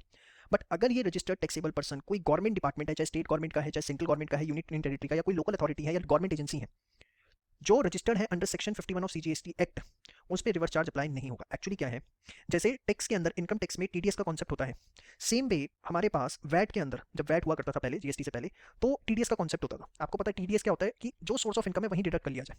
तो सेक्शन 51 जो है बेसिकली सीजीएसटी एसटी एक्ट का, इसके अंदर अगर आप किसी गवर्नमेंट डिपार्टमेंट को, लोकल अथॉरिटी को, गवर्नमेंट एजेंसी को 2.5 लाख रुपए से ऊपर के सप्लाई देते हो तो गवर्नमेंट डिपार्टमेंट, लोकल अथॉरिटी या गवर्नमेंट एजेंसी जब आपको पेमेंट करेगी तो उस पर एक तरह से टीडीएस काटती है। जी हाँ, इनडायरेक्ट टैक्स में भी टीडीएस कटता है। तो ये सेक्शन 51 में है जो आपको अभी नहीं देखना कहीं पे दूर दूर तक, लेटर ऑन ऑफिस से देखेंगे। तो बेसिकली यही बात इसमें बताई गई है कि देखिए गवर्नमेंट डिपार्टमेंट, लोकल अथॉरिटी और गवर्नमेंट एजेंसी अगर वो रजिस्टर्ड है under section 51 of CGST act, ये सब टीडीएस काटने के लिए किया जाता है रजिस्ट्रेशन, पहले आपको बता दूं। तो अगर जीटीए इनको सर्विस दे रहा है government department, local authority, government agency को जो रजिस्टर्ड है सेक्शन 51 में, तो कोई रिवर्स चार्ज नहीं लगेगा। सर रिवर्स चार्ज नहीं लगेगा तो क्या फॉरवर्ड चार्ज लगेगा? क्योंकि रिवर्स चार्ज का तो ये मतलब होता है कि जो recipient of supply of goods और सर्विसेज हैं, that is these government department, local authority and government agencies, इनको कहीं ना कहीं जीएसटी कंप्यूट करना पड़ता है और जमा करवाना पड़ता है। अब आपने बोल दिया शेल नॉट इंक्लूड, मतलब इन पे रिवर्स चार्ज नहीं लगेगा, इसका मतलब जीटीए को टैक्स कंप्यूट करना होगा और जमा करवाना होगा?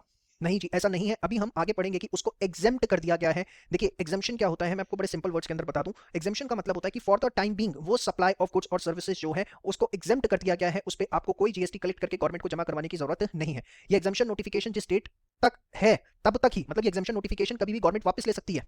ये डिपार्टमेंट के हाथ में है, वो कभी भी उसको वापस भी ले सकता है, लेकिन एग्जामिशन नोटिफिकेशन में जब तक आपके सप्लाई ऑफ गुड्स और सर्विसेज है, आपको जीएसटी उस पर कंप्यूट करने की जरूरत नहीं है, कोई जीएसटी उस पर गवर्नमेंट को जमा करवाने की जरूरत नहीं है। इसको और डिटेल के अंदर एग्जामिशन चैप्टर जब आएगा तब हम उसके अंदर इसे देखेंगे।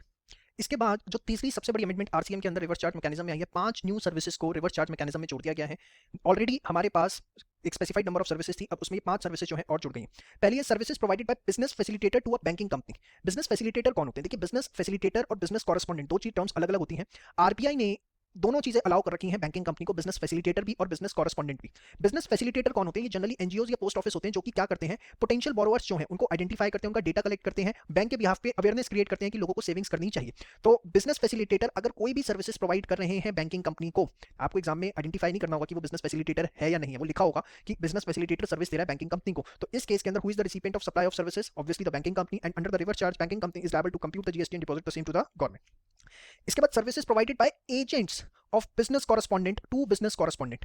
देखिए, दो टर्म्स अलग अलग हैं, एक तो होता है बिजनेस फैसिलिटेटर, एक होते हैं बिजनेस कॉरेस्पॉन्डेंट। आरबीआई ने दोनों अलाउ कर रखे हैं। बिजनेस कॉरेस्पॉन्डेंट क्या होते हैं, सिर्फ आपकी रेफरेंस के लिए बता रहे हैं, nothing but a bank in person. देखिए, इनके पास कंपैरेटिवली ज्यादा पावर होती है। आपने देखा होगा कई बार, बहुत आजकल ये नया कॉन्सेप्ट है कि एक तो बैंक्स होते हैं, उसके अलावा उनकी एक छोटी छोटी जो है, बहुत छोटी छोटी, एक आप ये समझ लो किराने की दुकान के साइज की जो है छोटे छोटे स्टोर टाइप खोल दिए गए हैं। उसके अंदर आपने देखा होगा कि वो स्मॉल डिपॉजिट्स भी ले सकते हैं, वहां से आप छोटा मोटा अमाउंट भी विड्रॉ कर सकते हो, वो बैंक्स के प्रोडक्ट्स भी बेच रहे होते हैं। तो इसीलिए नाम दिया बैंक इन पर्सन।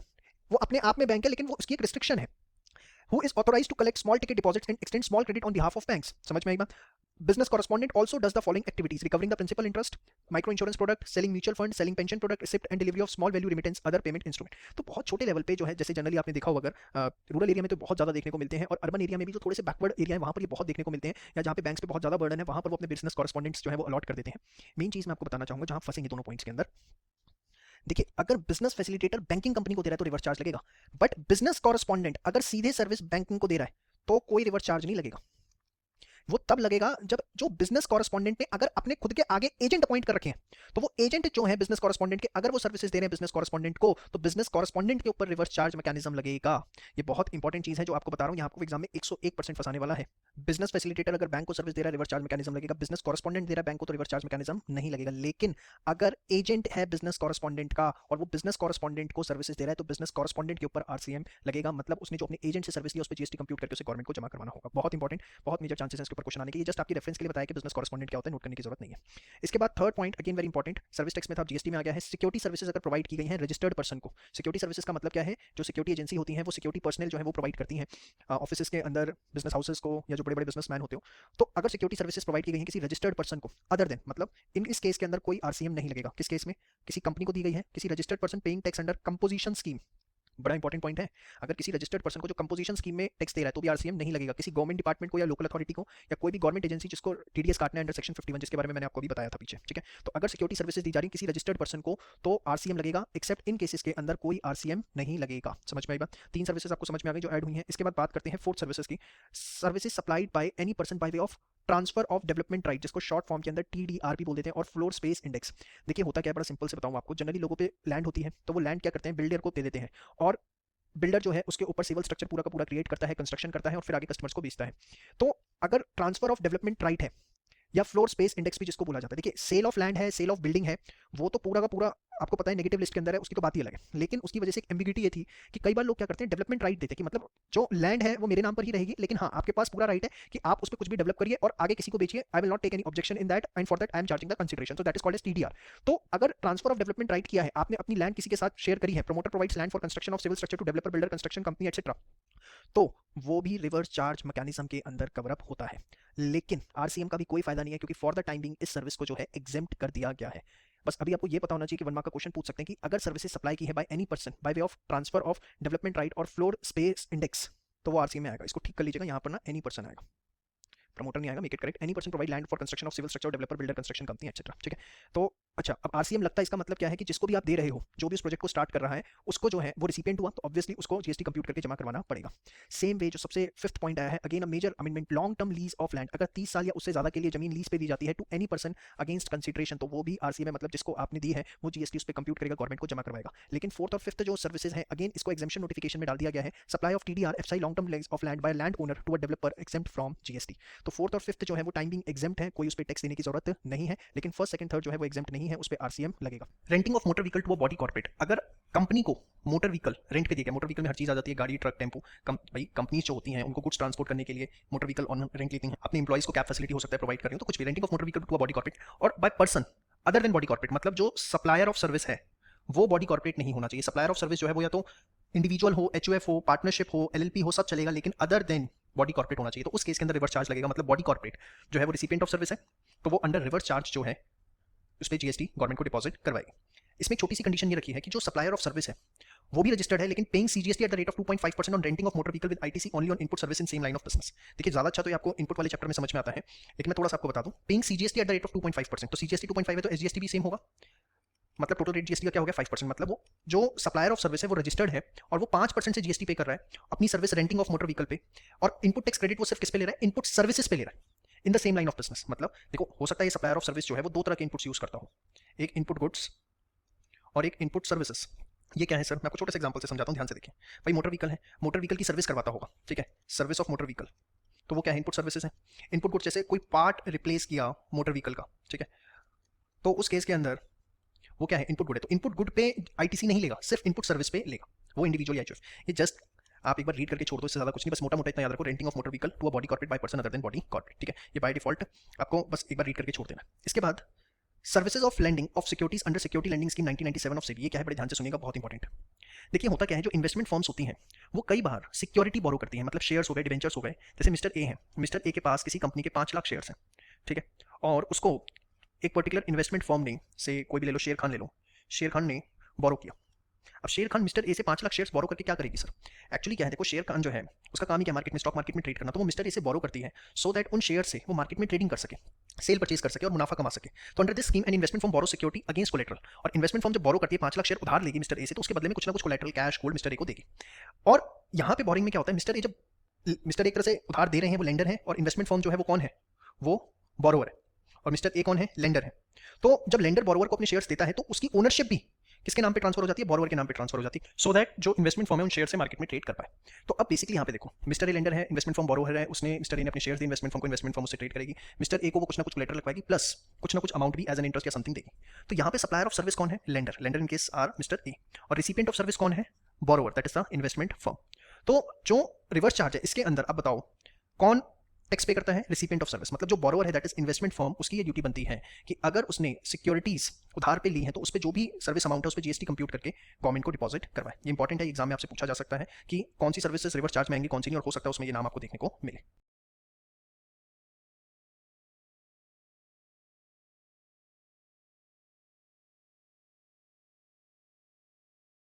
चलिए फटाफट एक बार पूरा रिवर्स चार्ज जो है रिवाइज करते हैं। रिवर्स चार्ज क्या होता है, liability to pay tax on the recipient of supply of goods और सर्विसेज। रिवर्स चार्ज के अंदर जो बर्डन है as well as compliance requirement दोनों जो है वो recipient of supply of goods और सर्विसेज पे आ जाती है। ये टर्म अब आपको याद हो जाना चाहिए, जिसको हम कस्टमर भी बोल सकते हैं, लेकिन कस्टमर ना लिखें, ये लिखेंगे ज़्यादा अच्छा रहेगा। दो सिनेरियोज हो सकते हैं कि कुछ ऐसे स्पेसिफाइड गुड्स एंड सर्विसेज हैं जिस पे रिवर्स चार्ज लगेगा, और दूसरा सिनेरियो जो कि फिलहाल 30/9/2019 तक के लिए एग्जेम्प्ट कर दिया गया है।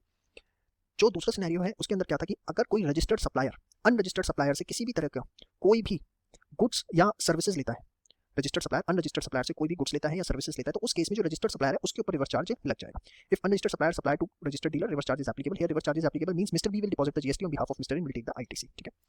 इसके बाद फिलहाल ये आपको बताया गया था कि 30/9/2019 तक कोई भी रिवर्स चार्ज एप्लीकेबल सिनेरियो 2 में नहीं है, सिनेरियो 1 में रहेगा, ठीक है। सिनेरियो 1 में कौन कौन से गुड्स की हैं बात करें, कैश्यू नट्स, बीड़ी रैपर, तंबाकू leave, supply of lottery, silk, unused vehicle, seized and confiscated goods. Seized में पोजेशन आप पे नहीं होता, कन्फिस्केटेड में पोजेशन आप पे होता है। Sale and old used goods, waste, scrap, raw cotton are taxable under reverse charge, ये नाम आपको ध्यान रखना इंपॉर्टेंट है।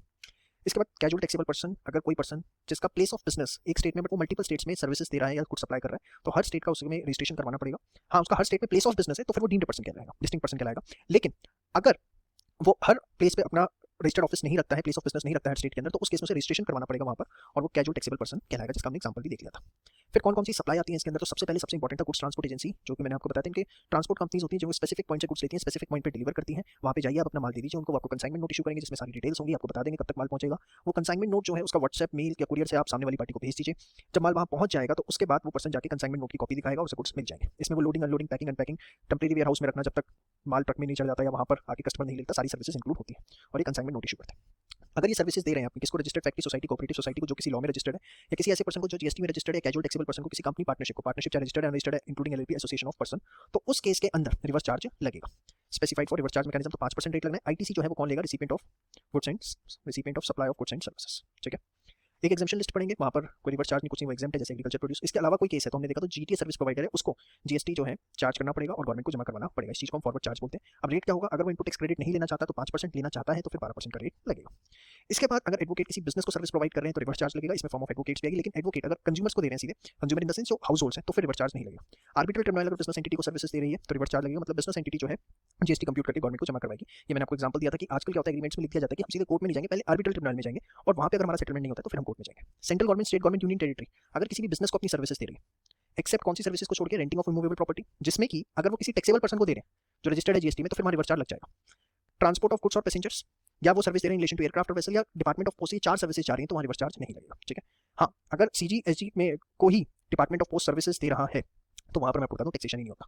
डायरेक्टर अगर कंपनी से डायरेक्टर जो डायरेक्टर फीस चार्ज करते हैं उसके ऊपर रिवर्स चार्ज लगेगा, मतलब कंपनी को जीएसटी कंप्यूट करके गवर्नमेंट को जमा करवाना है। इंश्योरेंस एजेंट्स को जो कमीशन मिलती है इंश्योरेंस कंपनी से, उस पर इंश्योरेंस कंपनी जीएसटी कंप्यूट करेगी रिवर्स चार्ज के अंदर और गवर्नमेंट को जमा करवाएगी। रिकवरी एजेंट्स जो बैंकिंग कंपनी से उन्हें कमीशन मिलती है, उसमें बैंकिंग कंपनी जो है उस कमीशन पे जीएसटी कंप्यूट करके गवर्नमेंट को जमा करवाएगी due to RC, that is reverse charge mechanism. Author, music composer, photographer, artist किसी भी बिजनेस को सर्विस प्रोवाइड करें तो बिजनेस जो है वो जीएसटी उस पर कंप्यूट करेगा और कंप्यूट करके जो है बेसिकली गवर्नमेंट को जमा करवाएगा under the process of RC. लेकिन इसमें हमने देखा था कि ऑथर्स के पास ऑप्शन है कि वो फॉरवर्ड चार्ज के लिए ऑप्ट कर सकते हैं, लेकिन वो ऑथर जो है रजिस्टर्ड होने चाहिए सीजीएसटी एक्ट में और डिक्लेरेशन फाइल करनी पड़ेगी कि वो फॉरवर्ड चार्ज के लिए ऑप्ट करने के लिए तैयार हैं और वो इस ऑप्शन को 1 साल के पीरियड से पहले विड्रॉ नहीं करेंगे। ऑप्शन सब किसके पास अवेलेबल है, ऑथर के पास। Members of overseeing committee of RBI, ये जो भी आरबीआई से फीस चार्ज कर रहे हैं उस पर आरबीआई जीएसटी कंप्यूट करके गवर्नमेंट को जमा करवाएगी। डीएसएस जो सीधे कस्टमर्स देते हैं बैंक को ले जाके एनबीएफसी को, बेसिकली लोन्स करवाते हैं हम, ठीक है, तो वहां पर जो डीएसएस को कमीशन मिलता है बैंक से एनबीएफसी पे, उस कमीशन पे बैंक से एनबीएफसी जो है वो जीएसटी कंप्यूट करेंगे और गवर्नमेंट को जमा करवाएंगे। इसके बाद अमेंडमेंट से 7 सर्विसेज ऐड हुई हैं आरसीएम में। सबसे पहले services provided by business facilitated to a banking company. Business facilitators कौन होते हैं, एनजीओस, पोस्ट ऑफिस जो कि पोटेंशियल बोरोवर्स को आइडेंटिफाई करते हैं, डेटा कलेक्ट करते हैं, उनके बीच में अवेयरनेस क्रिएट करते हैं सेविंग्स को लेके। तो बेसिकली बिजनेस फैसिलिटेटर अगर कोई भी बैंकिंग कंपनी को सर्विसेज दे रहे हैं तो बैंकिंग कंपनी जो है उस पर जीएसटी गवर्नमेंट को जमा करवाएगी। इसमें याद रखने वाली बात है, अगर बिजनेस फैसिलिटेटर सर्विस प्रोवाइड कर रहे हैं तो ही आरसीएम लगेगा, अगर बिजनेस कॉरेस्पॉन्डेंट प्रोवाइड कर रहे हैं तो आरसीएम रिवर्स चार्ज मैकेनिज्म नहीं लगेगा। इसके बाद अगर एजेंट्स सर्विसेज प्रोवाइड करते हैं किसके, बिजनेस कॉरेस्पॉन्डेंट के, टू बिजनेस कॉरेस्पॉन्डेंट, अगर बिजनेस कॉरेस्पॉन्डेंट के एजेंट्स बिजनेस कॉरेस्पॉन्डेंट को सर्विस प्रोवाइड कर रहे हैं तो बिजनेस कॉरेस्पॉन्डेंट जो कि रिसिपिएंट ऑफ सर्विस है वो गवर्नमेंट को जीएसटी उस पर जमा करवाएगा। याद रखिएगा, बार बार रिपीट कर रहा हूं, बिजनेस कॉरेस्पॉन्डेंट अगर बैंक को सर्विस देता है तो आरसीएम नहीं लगेगा, बैंक्स को अगर बिजनेस फैसिलिटेटर सर्विस देते हैं तभी जो है आरसीएम लगता है। इसके बाद सिक्योरिटी सर्विसेज अगर प्रोवाइड की जाती हैं, services provided by way of supply of security personal to a registered person other than company, registered person paying tax under composition scheme, government departments and local authority, government agencies required to deduct TDS under section of CGST act, इन 4 के अलावा किसी और को security services provide की जाती हैं तो उस केस के अंदर आरसीएम लगेगा। मतलब जो रिसिपिएंट ऑफ सर्विस है उसकी ये ड्यूटी बनती है कि वो उसके ऊपर टीएसटी गवर्नमेंट को डिपॉजिट करवाए। समझ में आई बात। इसके बाद services supplied by any person by way of transfer of development rights और फ्लोर स्पेस इंडेक्स जो कि टाइमिंग एग्जेम्प्ट है, और same way long term lease of land 30 years और more by any person against consideration. ये हमने देखा था कि जो सर्विसेज है for the timing 40 number and 50 number जो है इसको टाइमिंग एग्जेम्प्ट किया गया है। इसमें आप बात याद रखिएगा, ट्रांसफर ऑफ डेवलपमेंट राइट को हम शॉर्ट में टीडीआर भी बोल देते हैं, वो आपसे एग्जाम में बोल सकता है।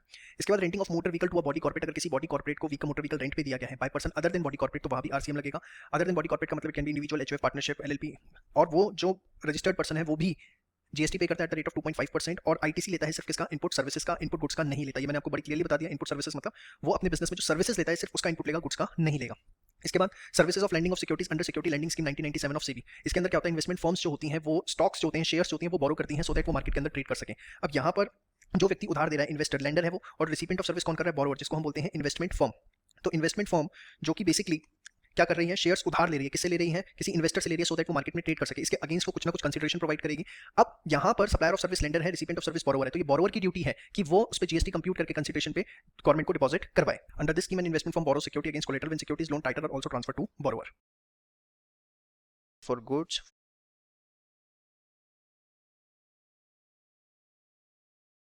चलिए बात करते हैं liability of e commerce operator. 1 mark या 2 मार्क में इस पे शॉर्ट नोट आपसे आ सकता है, बड़े ध्यान से देखिए। देखिए सबसे पहले ई कॉमर्स ऑपरेटर किसको बोला गया है। यहाँ पर आपने वेबसाइट्स पे देखा होगा, फ्लिपकार्ट, अमेजॉन पे आपको प्रोडक्ट दिखाए जाते हैं, फिर आप ऑर्डर करते हैं। तो जब आप ऑर्डर करते हैं तो जनरली होता क्या है, फ्लिपकार्ट या अमेजॉन जो है वो खुद आपको उसकी सप्लाई नहीं करते, कोई थर्ड पार्टी होती है, जो कोई थर्ड पार्टी सेलर होता है, वहां से वो गुड्स पिक करते हैं और आप तक ड्रॉप करवाते हैं। यस और नो। तो वही चीज इन्होंने लिखी है, display products as well as services which are actually supplied by some other person to the consumer on their electronic portal. समझ में जनरली ऐसा होता है, लेकिन हाँ अमेजॉन और फ्लिपकार्ट के कुछ अपने प्रोडक्ट्स भी हैं, दैट्स अ सेपरेट इशू। तो यहाँ पर basically recommendation of GST council पे कुछ स्पेसिफिक कैटेगरी ऑफ सर्विसेज को कौन कौन सी है वो, एक radio taxi, motor cab, maxi cab, motorcycle, मतलब बेसिकली जो आपने ओला उबर वगैरह देखे हैं, तो ये इन केस के अंदर जो radio taxi, motor cab, maxi cab या मोटरसाइकिल सिमिलर सर्विसेज, तो इस सर्विस के केस के अंदर जो ई कॉमर्स ऑपरेटर है उसकी लायबिलिटी है to compute and deposit the GST amount. देखिए अभी सारे के सारे इसमें नोटिफाइड नहीं हुए हैं, few services have been so notified, for instance services by way of transportation of passengers by radio taxi, motor cab, maxi cab and motorcycle. तो इसमें ओला उबर जो है जिनके थ्रू सप्लाई प्रोवाइड की जा रही है उनको टैक्स कंप्यूट करके गवर्नमेंट को जमा करवाना है। It is applicable in case of accommodation in hotels like OYO rooms, उस केस में भी एप्लीकेबल होगा। Service of housekeeping like urban क्लैब आपने देखा होगा, उसमें भी एप्लीकेबल होगा, provided actual service provider is unregistered person. Suppose बड़ा सिंपल सा एग्जांपल है, ओयो रूम्स में आप गए, जो होटल है वो एक अनरजिस्टर्ड पर्सन का, उसका टर्नओवर 20 लाख से कम है, तो वहां पर फिर ओयो रूम की लायबिलिटी आ जाएगी। लेकिन अगर वो होटल ऑलरेडी रजिस्टर्ड है तो फिर वहां पर वो जो रजिस्टर्ड होटल है उसी को जो है जीएसटी कंप्यूट करके डिपॉजिट करवाना होगा। तो जो एकोमोडेशन के केसेस हैं या सर्विसेज ऑफ हाउसकीपिंग है उसमें तब एप्लीकेबल है जो सर्विस प्रोवाइडर अगर अनरजिस्टर्ड है। अगर वो रजिस्टर्ड है तो फिर electronic commerce operator like OYO room और अर्बन क्लैब की लायबिलिटी नहीं होगी। लेकिन in case of radio taxi, motor cab and maxi cab and motorcycle, इस केस में तो always whether the actual service provider is registered और unregistered, the always the liability will be of electronic commerce operator that is Ola और Uber. ठीक है, तो यहाँ पर ये बेशक बात आप लिख लीजिए, irrespective of the fact actual service provider registered और नॉट, बहुत इंपॉर्टेंट है। ठीक है, इसके बाद जीएसटी रेट्स कौन कौन से हैं कुछ के केस में, तो ब्रॉडली 6 रेट्स ऑफ सीजीएसटी, ये सिर्फ सीजीएसटी के रेट्स है, उतना फिर एसजीएसटी भी लगेगा। ठीक है, तो 0.125%, 1.5, 2.5, 6, 9, 14। तो अगर 0.125 है तो इट विल बी 0.5, 0.25। उसके बाद अगर 1.5 है तो टोटल कितना हो जाएगा 3, 2.5 है तो 5 हो जाएगा टोटल, 6 है तो 12, 9 है तो 18, 14 है तो 28। तो सीजीएसटी के ये 6 रेट्स नोटिफाइड है, ये आपको पता होने चाहिए। ठीक है, with regard to IGST broadly 6 rates have been notified, उसी का डबल है। देखो अब देखिए सारा डबल है, क्योंकि सीजीएसटी के साथ तो एसजीएसटी भी लगेगा उतना ही, लेकिन आईजीएसटी इकलौता लगता है, तो इसलिए वो सारे रेट्स डबल है। सर्विसेज के लिए 4 रेट्स प्रिस्क्राइब है, 2.5, 6, 9 एंड 14। ठीक है, दैट इज ऑफ सीजीएसटी। और आईजीएसटी में आप देखेंगे यही रेट्स जो है वो डबल हो जाएंगे। समझ में आई बात। कुछ स्पेसिफाइड गुड्स एंड सर्विसेज हैं जिनके लिए निल टैक्स रेट नोटिफाई किया गया है। निल का मतलब आपको पहले भी बताया था कि आप इनपुट टैक्स क्रेडिट जो है वो क्लेम कर सकते हैं, लेकिन टैक्स आपको अपने कस्टमर से लेने की जरूरत नहीं है। इसके बाद अगर हम बात करें, जो आपको मेन बात पता होनी चाहिए, रेस्टोरेंट सर्विस जो है उस पे टैक्स रेट है 5% without any input tax credit. आप देखेंगे सारे रेस्टोरेंट पे 5% लगता है, उनको आईटीसी नहीं मिलता। Service not covered under any specific heading, a tax at the rate of 18%। और मैं आपको फैक्ट बताऊं, इसके अलावा मेजॉरिटी सर्विसेज ऐसी हैं जिस पर 18% के हिसाब से टैक्स लगता है। और उसके बाद एक क्लैरिफिकेशन, इस पे 1 मार्क का क्वेश्चन आ सकता है, लेटेस्ट सर्कुलर था ये, mayor cutting and packing of fabrics into pieces of different length. आपने देखा होगा कपड़े के थान होते हैं 20-20 मीटर के, उसमें से वो क्या करते हैं, जैसे शर्ट पीस कट किया कि 2 मीटर कपड़ा चाहिए होता है शर्ट बनाने के लिए, तो वो शर्ट पीस जो है वो कट करते हैं, उसको पैक कर देते हैं। तो कटिंग और उसकी पैकिंग कर रहे हो fabric into pieces of different length from bundles और थान्स will not change the nature of these goods. इससे कोई नेचर ऑफ गुड चेंज नहीं हो जाता, वो पहले भी फैब्रिक थे और बाद में भी फैब्रिक ही है। And such pieces of fabric would continue to be classified under the respective heading as the fabric, और उसे फैब्रिक ही माना जाएगा। उससे कोई ये नहीं है कि आपने थान में से उसे कट करके उसके जब पीसेस बना लिए 2-2 मीटर के ताकि आप उसे शर्ट की फॉर्म या किसी भी फॉर्म में बेच सकें, तो उसका कोई नेचर चेंज हो जाएगा, तब भी फैब्रिक ही रहेगा। ठीक है, इस पे 1 मार्क का क्वेश्चन आ सकता है। तो यहाँ से ये वाला पार्ट ये जितना लिखा है, प्लस यहाँ पे जीएसटी के रेट्स क्या क्या है, सीजीएसटी में, आईजीएसटी में for goods, for services nil rate, उसके बाद ये रेस्टोरेंट दिस एंड दिस, ये सब आपको पता होना चाहिए, बहुत इंपॉर्टेंट है, क्वेश्चन आ सकता है। सारे नोट्स प्रॉपर बनाइएगा, नोट्स बनाने में कंजूसी करेंगे तो फिर आपको बहुत ज्यादा दिक्कत आएगी। गवर्नमेंट को जमा,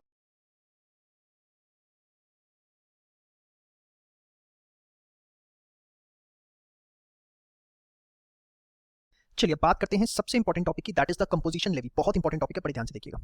देखिए कंपोजिशन लेवी क्या है, बड़े सिंपल वर्ड्स में अगर मैं बोलूं तो charge tax from concessional rate from recipient. आप अपने रिसिपिएंट से कम रेटों से टैक्स चार्ज कर सकते हैं। आप कहेंगे सर कंसेशनल रेट से क्यों चार्ज करेंगे, जीएसटी रेट 18% है तो 18 से चार्ज करना चाहिए। अगर एक कंसेशनल रेट 5% का या 2% का गिवन है तो ऐसा क्यों, तो देखिए बड़े ध्यान से देखिए, कुछ ऐसे सप्लायर जिनका टर्नओवर एक स्पेसिफाइड लिमिट तक है, जिसके बारे में भी हम लेटर ऑन डिस्कशन करेंगे, उनको रिलीफ देते हुए गवर्नमेंट ने कहा है कि अगर आपका टर्नओवर इस लिमिट तक है तो आप जीएसटी के रेगुलर रेट की जगह कंसेशनल रेट से जीएसटी पे कर सकते हैं। वो कंसेशनल रेट्स क्या होंगे, क्या टर्नओवर लिमिट है, वो हम सारी बातें बाद में करेंगे। लेकिन अगर आप कंपोजिशन लेवी लेते हैं तो याद रखिएगा कि जो भी आपने परचेजेस करी है उस पर आपने जितना जीएसटी पे किया है कोई उसका इनपुट टैक्स क्रेडिट नहीं मिलेगा। No input tax credit can be availed by supplier on purchases. तो मतलब आप अपने रिसिपिएंट से कंसेशनल रेट पे जीएसटी लेना चाहते हैं तो ले तो लीजिए, लेकिन आपने जितनी भी परचेजेस करी है गवर्नमेंट ने बड़ा क्लियर कर दिया कि कोई उस पर आपको इनपुट टैक्स क्रेडिट नहीं देंगे। अभी तक तो ये होता था ना, 100 रुपए की चीज लेके आए, 5 रुपए आपने जीएसटी पे किया तो 105 रुपए आपने टोटल पे किए, जिसमें 5 रुपए का आपको क्रेडिट मिल जाता था। लेकिन अब आपको इसका क्रेडिट नहीं मिलेगा, मतलब आपकी कॉस्ट जो है वो 105 रुपए पड़ेगी। तो एक तो गवर्नमेंट ने यहां से टांग तोड़ दी, और दूसरा देखो क्या किया, no input tax credit can be availed by the recipient making purchases from composite dealer. मतलब जो आपसे परचेजेस करेगा, जो आपसे परचेजेस करेगा और आपको जीएसटी देगा फ्रॉम कंसेशनल रेट, उसको भी हम उसके द्वारा की गई परचेजेस पर कोई इनपुट टैक्स क्रेडिट नहीं देंगे। अब इसको समझते हैं एक एग्जांपल से, ध्यान से देखिए। सपोज पहले लिख दिया, रियल रेट नहीं है, कि नॉर्मल जीएसटी रेट 18% और कंपोजिट स्कीम में 5% है। अब मिस्टर ए हैं जिन्होंने परचेजेस करी और उस पर जीएसटी पे किया 1000 रुपए। ठीक है, ये डेटा आपको गिवन है। केस 1 जो मिस्टर ए है वो नॉर्मल रजिस्टर्ड डीलर है और उन्होंने सेल करी मिस्टर बी को। मिस्टर बी को सेल करी 55,555 रुपीस की और जीएसटी चार्ज किया 18% से 10,000 रुपए। उन्होंने टैक्स इनवॉइस बनाया 65,555 रुपए का, 65,555 का। समझ में आई बात। मिस्टर ए ने खुद परचेजेस करी थी, उस पर कितना जीएसटी पे किया था, 1000 रुपए। नॉर्मल रजिस्टर्ड डीलर है, उन्होंने मिस्टर बी को सेल करी, कंसीडरेशन चार्ज करी 55,555, जीएसटी कलेक्ट किया, टैक्स इनवॉइस दिया इतना। तो अगर मिस्टर ए की जीएसटी लायबिलिटी निकालनी हो कि उन्हें कितना जीएसटी गवर्नमेंट को डिपॉजिट करवाना है, तो उन्होंने कलेक्ट किया 10,000, इनपुट पड़ा हुआ उनके पास 1000 का, तो 10,000 माइनस 1000 जो 9,000 रुपए हैं ये डिपॉजिट करवाने हैं उन्हें गवर्नमेंट को। ये तो हमें आता है, यस और नो। और यहाँ पर जो मिस्टर बी हैं जिन्होंने परचेजेस करी है मिस्टर ए से 10 और जीएसटी पे किया है 10,000 रुपए का, mister B can claim input tax credit on purchases made. इसमें मैंने आपको कुछ भी नया नहीं बताया, all these things you know very well in advance, yes और नो, श्योर। हाउएवर केस 2, अगर वो कंपोजिट डीलर है और उन्होंने मिस्टर बी को सपोज सेल करी 5,000 रुपये की और जीएसटी लिया 5%, 250 रुपये, तो क्या हुआ 5,250। पहली चीज, इसको टैक्स इनवॉइस नहीं बोला जाता, इसको बोला जाता है bill of supply. Bill of supply जो है तब इशू किया जाता है जब सामने वाला इनपुट टैक्स क्रेडिट नहीं ले सकता, ठीक है। अब यहाँ पर वो क्योंकि कंपोजिट डीलर है, उन्होंने कंसेशनल रेट से अपने कस्टमर से जीएसटी ले तो लिया, लेकिन यहाँ पे मैंने बिल अमाउंट भी चेंज कर दिया, यहाँ 5,000 ही रखा है, पहले 55,555 था, तो उससे कंफ्यूज मत होना। मिस्टर बी को सेल करी suppose 5,000, it's a separate case, वहाँ जीएसटी चार्ज के 5%, बिल ऑफ सप्लाई दिया 5250। बिल ऑफ सप्लाई कब दिया जाता है? जब आप सामने वाली पार्टी जो है आपके बिल पर इनपुट टैक्स क्रेडिट नहीं ले सकती। यहाँ मैंने वर्ड टैक्स इनवॉइस यूज किया था क्योंकि mister B is eligible to take the input tax credit on the purchases made by him from mister A, but here mister B is buying from a composite dealer, he cannot take the input tax credit, as well as the composite dealer Mr. A cannot take the input tax credit. So see, Mr. A need to deposit entire amount of rupees 250 to government. Being a composite dealer, he cannot take the input tax credit on purchases made by him. जो उन्होंने यहाँ purchases की थी 1,000 रुपये की, उस पर कोई input tax credit उन्हें नहीं मिलेगा, ये 250 रुपये पूरा उन्हें गवर्नमेंट को जमा करवाना पड़ेगा। Also, Mr. B cannot claim the ITC as Mr. A cannot issue tax invoice under composite scheme. वो tax invoice issue नहीं कर सकते, वो bill of supply issue कर सकते हैं, bill of supply पे कभी भी input tax credit नहीं मिलता। समझ में आई बात? तो composite scheme लेने के क्या फायदे हैं भैया? फायदा क्या, सबसे बड़ा तो नुकसान ये है कि no input tax credit to the supplier as well as to the recipient of supply of goods or services। तो जो सप्लाई, जो जिन्होंने लेना भी है ना आपसे माल, वो भी घबराते हैं क्योंकि उन्हें भी आईटीसी नहीं मिलेगा, और सेकंड जो सप्लायर है उसको भी नुकसान है, उसकी परचेजेस पे सारा आईटीसी उसे नहीं मिलेगा। तो कहने को सिर्फ कंसेशनल रेट है, बट इससे कोई खास बेनिफिट नहीं है। समझ में आई बात? श्योर, बहुत नॉमिनल सा फर्क पड़ता है। तो उम्मीद करता हूं आपको कंपोजिशन ले भी समझ में आ गया। जितना भी ऑरेंज कलर में है वो सारा का सारा आप एक बार नोट डाउन कर लीजिए, फिर बाकी बातें हम डिटेल में करते हैं। प्रदेश मनी बहुत इंपॉर्टेंट वीडियो आप स्टार्ट करने जा रहे हैं सेक्शन 10 सबसेक्शन 1 में, who can opt for composition scheme. देखिए, अगर प्रीवियस फाइनेंशियल ईयर के अंदर सप्लायर का एग्रीगेट टर्नओवर एक स्पेसिफाइड लिमिट तक है, वो स्पेसिफाइड लिमिट क्या है? 75 लाख है कुछ स्टेट्स में, कुछ स्टेट्स में 1.5 करोड़ है, उतने तक थी, तो इस साल आप कंपोजिशन स्कीम ऑप्ट कर सकते हैं। प्रीसीडिंग फाइनेंशियल ईयर मतलब सपोज अगर 2018-19 में ये जो टर्नओवर स्पेसिफाइड है, अगर इतने तक आपका एग्रीगेट टर्नओवर था, तो for 2019-20 you can opt for composition scheme, ठीक है। Point number 1। पॉइंट नंबर 2, अगर आप एक फ्रेश रजिस्टर्ड डीलर है, अभी आप फर्स्ट टाइम अपना रजिस्ट्रेशन करवा रहे हैं, तो फिर तो आप वेरी बिगिनिंग से कर सकते हैं, ठीक है, अगर आपको लगता है आपका टर्नओवर इतना रहेगा। लेकिन कंपोजिशन स्कीम के नुकसान है, मैंने आपको बताया। तो चलिए come to the main point. तो अगर आपका aggregate turnover preceding financial year का प्रीसीडिंग या प्रीवियस यहाँ पे इनकम टैक्स वाला नहीं है या देसी इंग्लिश वाला प्रीसीडिंग है, तो ये बात ध्यान रखिएगा। पिछले फाइनेंशियल ईयर का जैसे 19-20 चल रहा है, तो 19-20 चल रहा है तो प्रीसीडिंग क्या होगा? 18-19। तो अगर आपका पिछले साल का टर्नओवर 75 लाख रुपए तक था in the states of Uttarakhand, Arunachal Pradesh, Manipur, Meghalaya, Mizoram, Nagaland, Sikkim और त्रिपुरा, तो आप इस साल कंपोजिशन स्कीम के लिए ऑप्ट कर सकते हैं। या इसके अलावा कोई और स्टेट है जिसमें हिमाचल भी आएगा, असम, जे&के। देखिए वैसे स्पेशल कैटेगरी के हमारे पास हमें पता है कि टोटल स्पेशल कैटेगरी के 11 स्टेट्स हैं, उसमें से सिर्फ 8 ने ये 75 लाख जो है ऑप्ट किया है। जो 3 है हिमाचल प्रदेश, असम एंड जम्मू एंड कश्मीर, इन्होंने 1.5 सीआर की जो लिमिट है वो ऑप्ट करी है। अमेंडमेंट आपको मैं बता दूं क्या है इसमें। हिमाचल प्रदेश और जो असम है ये पहले 75 लाख में हुआ करते थे, अब ये इन्होंने शिफ्ट करके अपनी लिमिट 1.5 सीआर करवा लिया, और उत्तराखंड जो पहले 1.5 सीआर में हुआ करता था अब वो 75 लाख में चला गया। तो मेन जो आपको इसमें स्टेट्स ध्यान रखने हैं वो उत्तराखंड ध्यान रखना है, हिमाचल प्रदेश और असम, ये जो स्टेट्स हैं वो आपको एकदम खास तौर पे ध्यान रखने पड़ेंगे। समझ में आएगा? तो कौन कंपोजिशन स्कीम के लिए जा सकता है? अगर आपका एग्रीगेट टर्नओवर इतना इतना है रिस्पेक्टिव स्टेट्स के अंदर, तो इस फाइनेंशियल ईयर से आप कंपोजिट स्कीम के लिए जा सकते हैं। फटाफट इसको एक बार नोट डाउन करिए फास्ट। करोड़ का जो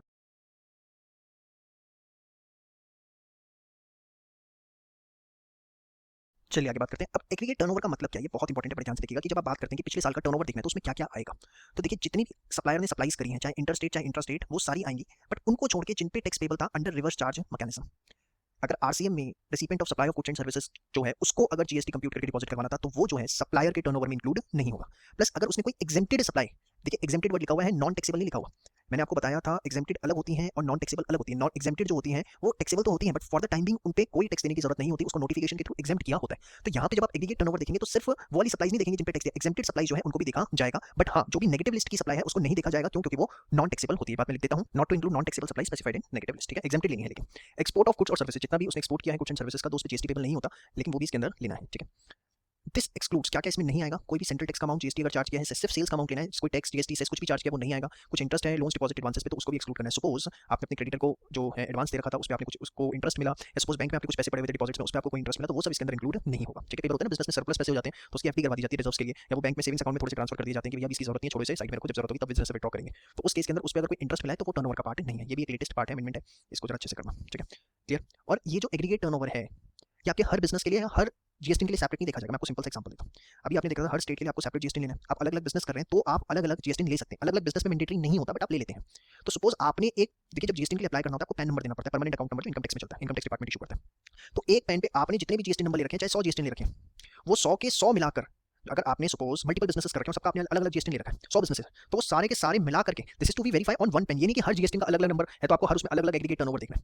ऑन ऑल इंडिया बेसिस आप एक पैन नंबर पे जितने मर्जी जीएसटी नंबर इशू करवा लो, उसके लिए कोई दिक्कत नहीं है। लेकिन यहाँ पे एग्रीगेट टर्नओवर जो है वो जीएसटी बेसिस पे नहीं देखा जाएगा कि आपने 100 जीएसटी ले रखे हैं तो 100 बिजनेसेस, सपोज 1 2 3 4 5, आप पे 5 जीएसटी है एक ही पैन नंबर पे, ठीक है, आपने अलग अलग रखे हैं। इसका बिजनेस आपका है 50 करोड़ का, इसका है 30 करोड़ का, इसका है 40 करोड़ का, इसका है 50 का, इसका 60। आप कहते हैं जी मेरा तो एग्रीगेट टर्नओवर जो है सब में लिमिट से कम है, सॉरी लैक्स में है, तो सब में मेरा स्पेसिफाइड लिमिट से कम है तो मैं तो कंपोजिट डीलर हूँ। नो, चाहे आपने जीएसटी कितने भी रखे हैं, एक कॉमन पेन पे ले रखे हैं ना, तो आपको इसको एग्रीगेट बेसिस पे देखना है। मतलब यहाँ पर आपका जो है मोटा मोटा 2.30 करोड़ का जो है टर्नओवर है, आप कंपोजिशन स्कीम के लिए ऑप्ट नहीं कर सकते। तो एग्रीगेट टर्नओवर में क्या आएगा, बहुत इंपॉर्टेंट है। सारी सप्लाईज बस उनको छोड़ के जो आरसीएम में कवर होती हैं, जितनी भी एग्जेम्प्टेड सप्लाईज हैं। लेकिन हाँ, इसमें एक बात ध्यान रखनी भी, non taxable supplies specified negative list में एक्सक्लूड करनी है। एक्सपोर्ट ऑफ गुड्स सर्विस आएगा, इसमें कोई भी टैक्स नहीं जोड़ना, और interest, loan, deposit and advances, this is very important part, latest amendment, ये पूछा जा सकता है।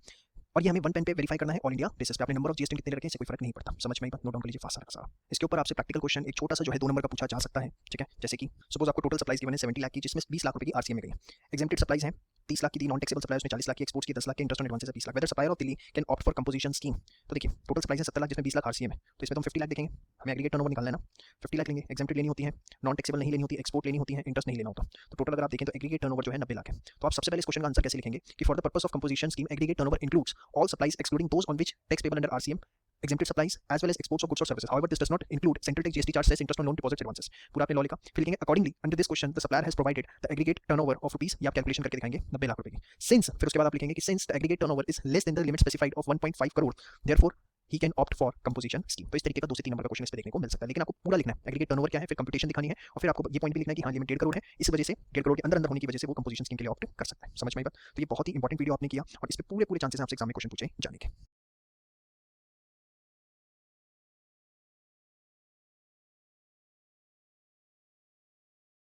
चलिए अब बात करते हैं who can not opt for composition scheme. इसमें भी एक लेटेस्ट अमेंडमेंट आई है जिस वजह से बहुत इंपॉर्टेंट हो जाता है, बड़े ध्यान से देखिएगा।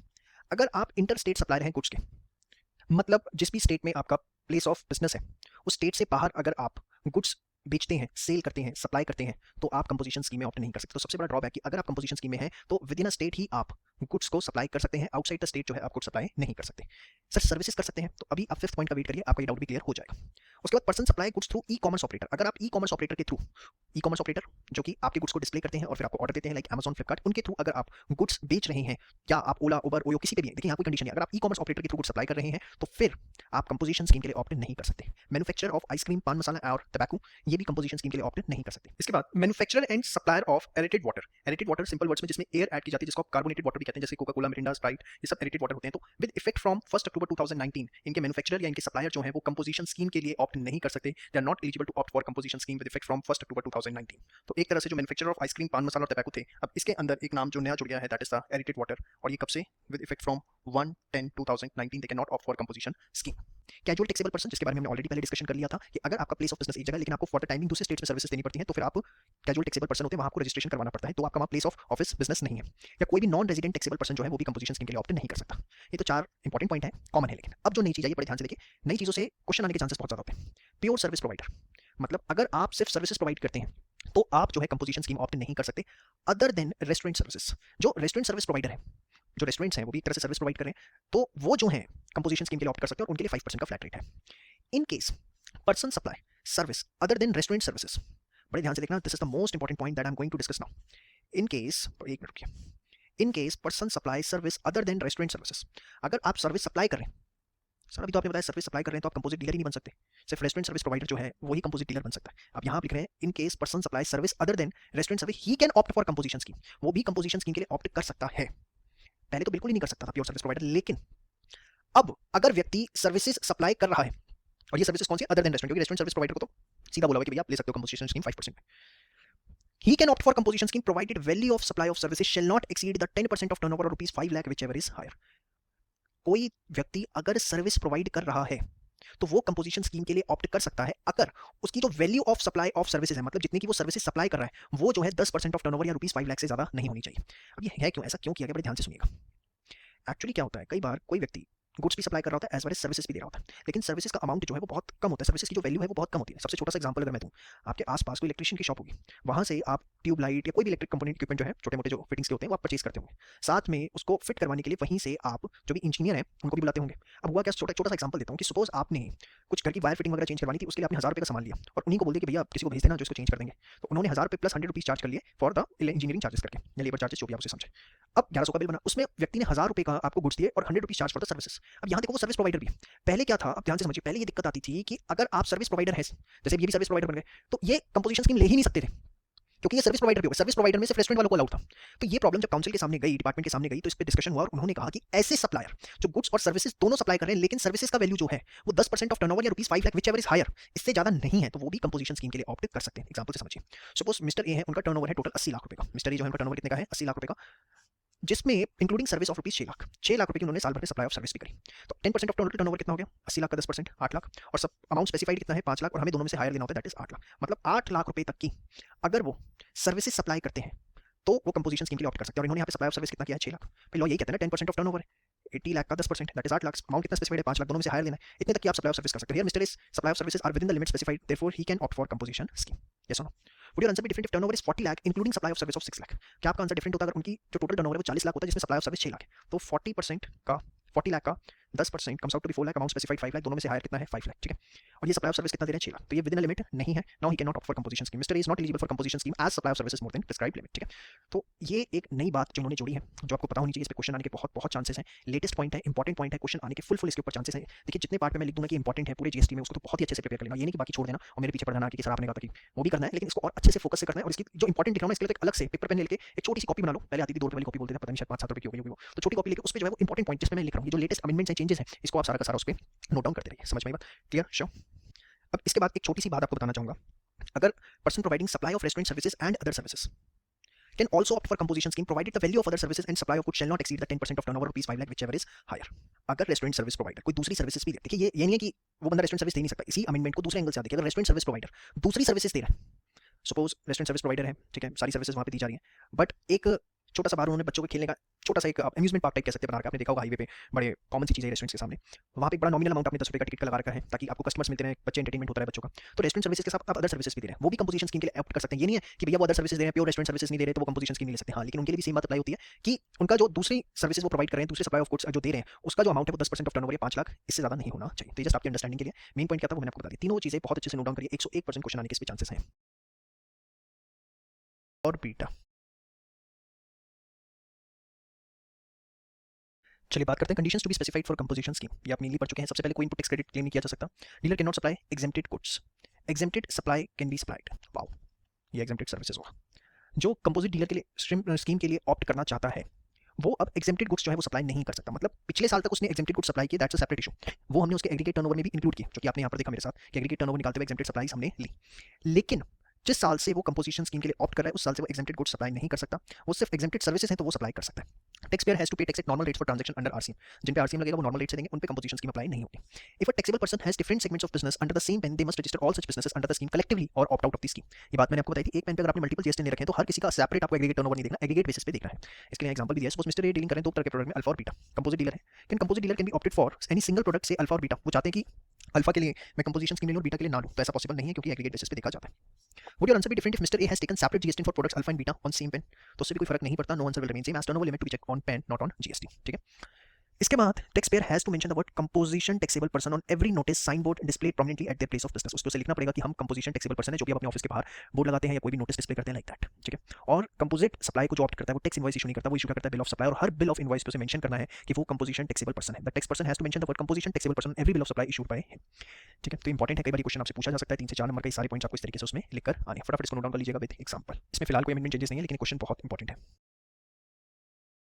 रेट्स,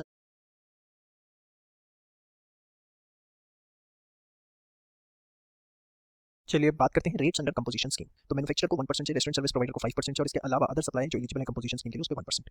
तो मेन तो रेस्टोरेंट सर्विस प्रोवाइडर का 5% ध्यान रखना है। अच्छा, सीजीएसटी एसजीएसटी तो हाफ ऑफ करके लगेगा 2.5%, आईजीएसटी तो पूरा 5 सेम है 0.5 और आईजीएसटी तो 1 of turnover of taxable supply of goods और सर्विसेज। तो ये आपसे 1 मार्क में क्वेश्चन पूछा जा सकता है, इसको नोट डाउन करिए fast.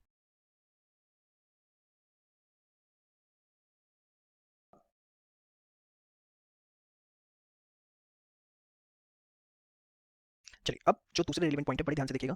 If turnover exceeds 1.5 crore 75 lakh during financial year, जिस फाइनेंशियल ईयर में आपने कंपोजिशन स्कीम ऑप्ट करी, अगर उस साल का टर्नओवर 1.5 करोड़ या 75 लाख से ज्यादा हो जाता है, option availed of composition scheme shall lapse, वो खत्म हो जाएगा, and it shall be intimated to department within 7 days. आपको इसकी इन्फॉर्मेशन डिपार्टमेंट को देनी है 7 दिन में ऑफ अकरेंस ऑफ इवेंट, मतलब जिस दिन आपका टर्नओवर 1.5 करोड़ या 75 लाख एज द केस में भी इसको क्रॉस करता है। Such person shall issue tax invoice instead of bill of supply, और उसके बाद वो व्यक्ति टैक्स इनवॉइस इशू करेगा, बिल ऑफ सप्लाई इशू नहीं करेगा। इसके बाद जो सेकंड पॉइंट है, input tax credit on goods available in stock, जिस दिन आप कंपोजिशन स्कीम से लैप्स हो गए और टैक्स इनवॉइस पे शिफ्ट हो गए। तो देखिए कंपोजिशन स्कीम में आप आईटीसी नहीं ले सकते थे ना, अब क्योंकि आप नॉर्मल टैक्स के रेट से जीएसटी चार्ज करेंगे तो आप आईटीसी भी ले सकते हैं, है ना। तो ठीक है, कंपोजिशन स्कीम से आप नॉर्मल टैक्स में आ गए, तो अब आपकी जो परचेजेस हैं, उसपे भी आप इनपुट टैक्स क्रेडिट ले सकते हैं। तो उसी के लिए सेकंड पॉइंट में बताया हुआ है कि जिस दिन कंपोजिशन स्कीम लैप्स हुई, उस दिन आपके पास जितने भी गुड्स पड़े हुए थे स्टॉक के अंदर, जो भी इनपुट्स पड़े हुए थे, जो भी परचेजेस का आपने करी होंगी, वो स्टॉक में पड़ा होगा, या जो भी कैपिटल गुड्स हैं on the date of withdrawal can be claimed, उन पे आप इनपुट टैक्स क्रेडिट क्लेम कर सकते हो। भाई आज सपोज मैं कंपोजिशन स्कीम से निकल गया और आज से मुझे नॉर्मल टैक्स जो अपने कस्टमर से चार्ज करना है 18% या 28 जो भी है, तो आज मेरे गोदाम में, मेरे दुकान में जितना माल पड़ा हुआ है, जो भी परचेजेस पड़ी हुई है, उस पे जितना मैंने जीएसटी पे किया था at the time of purchases, या मेरे पास जितने कैपिटल गुड्स बिजनेस के अंदर है, उस पे जो भी मैंने जीएसटी पे किया हुआ है, उसको मैं इनपुट टैक्स क्रेडिट में क्लेम कर सकता हूं। This is one of the main and important point. Shall provided person shall furnish the details within 30 days, उसको 30 दिन के अंदर इसकी डिटेल्स जो है from the occurrence of event जो है कॉमन पोर्टल पे डालेंगे। देखिए यहाँ पर भी इंटीमेट टू डिपार्टमेंट का मतलब ये नहीं होता कि आपको जाना है, अब सब कुछ जो है एक आपको पता है कॉमन वेबसाइट है, उसके थ्रू सब कुछ किया जाता है, कॉमन पोर्टल जिसको हम बोलते हैं। तो वेबसाइट पे जो है आपको सारी इन्फॉर्मेशन प्रोवाइड करनी होती है, सबके फॉर्म स्पेसिफाइड है, उसके अंदर आपको सारी इन्फॉर्मेशन जो है वो देनी होती है। समझ में आई बात? श्योर। इसके बाद in case tax authorities deny particular person to opt for composition scheme, suppose आपने कंपोजिशन स्कीम के लिए अप्लाई किया और डिपार्टमेंट ने मना कर दिया, कुछ इश्यूज आ रहे थे या डिपार्टमेंट के हिसाब से you are not eligible for composition scheme, आपके हिसाब से एलिजिबल थे बट डिपार्टमेंट ने मना कर दिया। जब आपने उन्हें इन्फॉर्म किया कि want to go for composition scheme, तो इनकम टैक्स डिपार्टमेंट ने अथॉरिटीज ने मना कर दिया, तो कब से माना जाएगा कि आपको मना किया है? कि सपोज आपने 1 जुलाई, सपोज आपने अप्लाई कर दिया था कंपोजिशन स्कीम के लिए, लेट्स अज्यूम 1 जुलाई को, ठीक है, 15 जुलाई को इंटीमेशन आया कि नहीं आप कंपोजिशन स्कीम ऑप्ट नहीं कर सकते। अब आप 1 जुलाई से कंपोजिशन स्कीम के अंदर टैक्स चार्ज कर रहे हो, लेकिन डिपार्टमेंट ने 15 जुलाई को इन्फॉर्म किया, या व्हाटसोएवर किसी भी तरीके का ऐसा कोई भी केस बनता है, तो effective date of such denial जो है वो मानी जाएगी जो इनकम जो सॉरी जीएसटी अथॉरिटीज जो है वो डिसाइड करेंगी as determined by the tax authorities. ये लेटेस्ट और इंपॉर्टेंट अमेंडमेंट है, ध्यान से देखिए।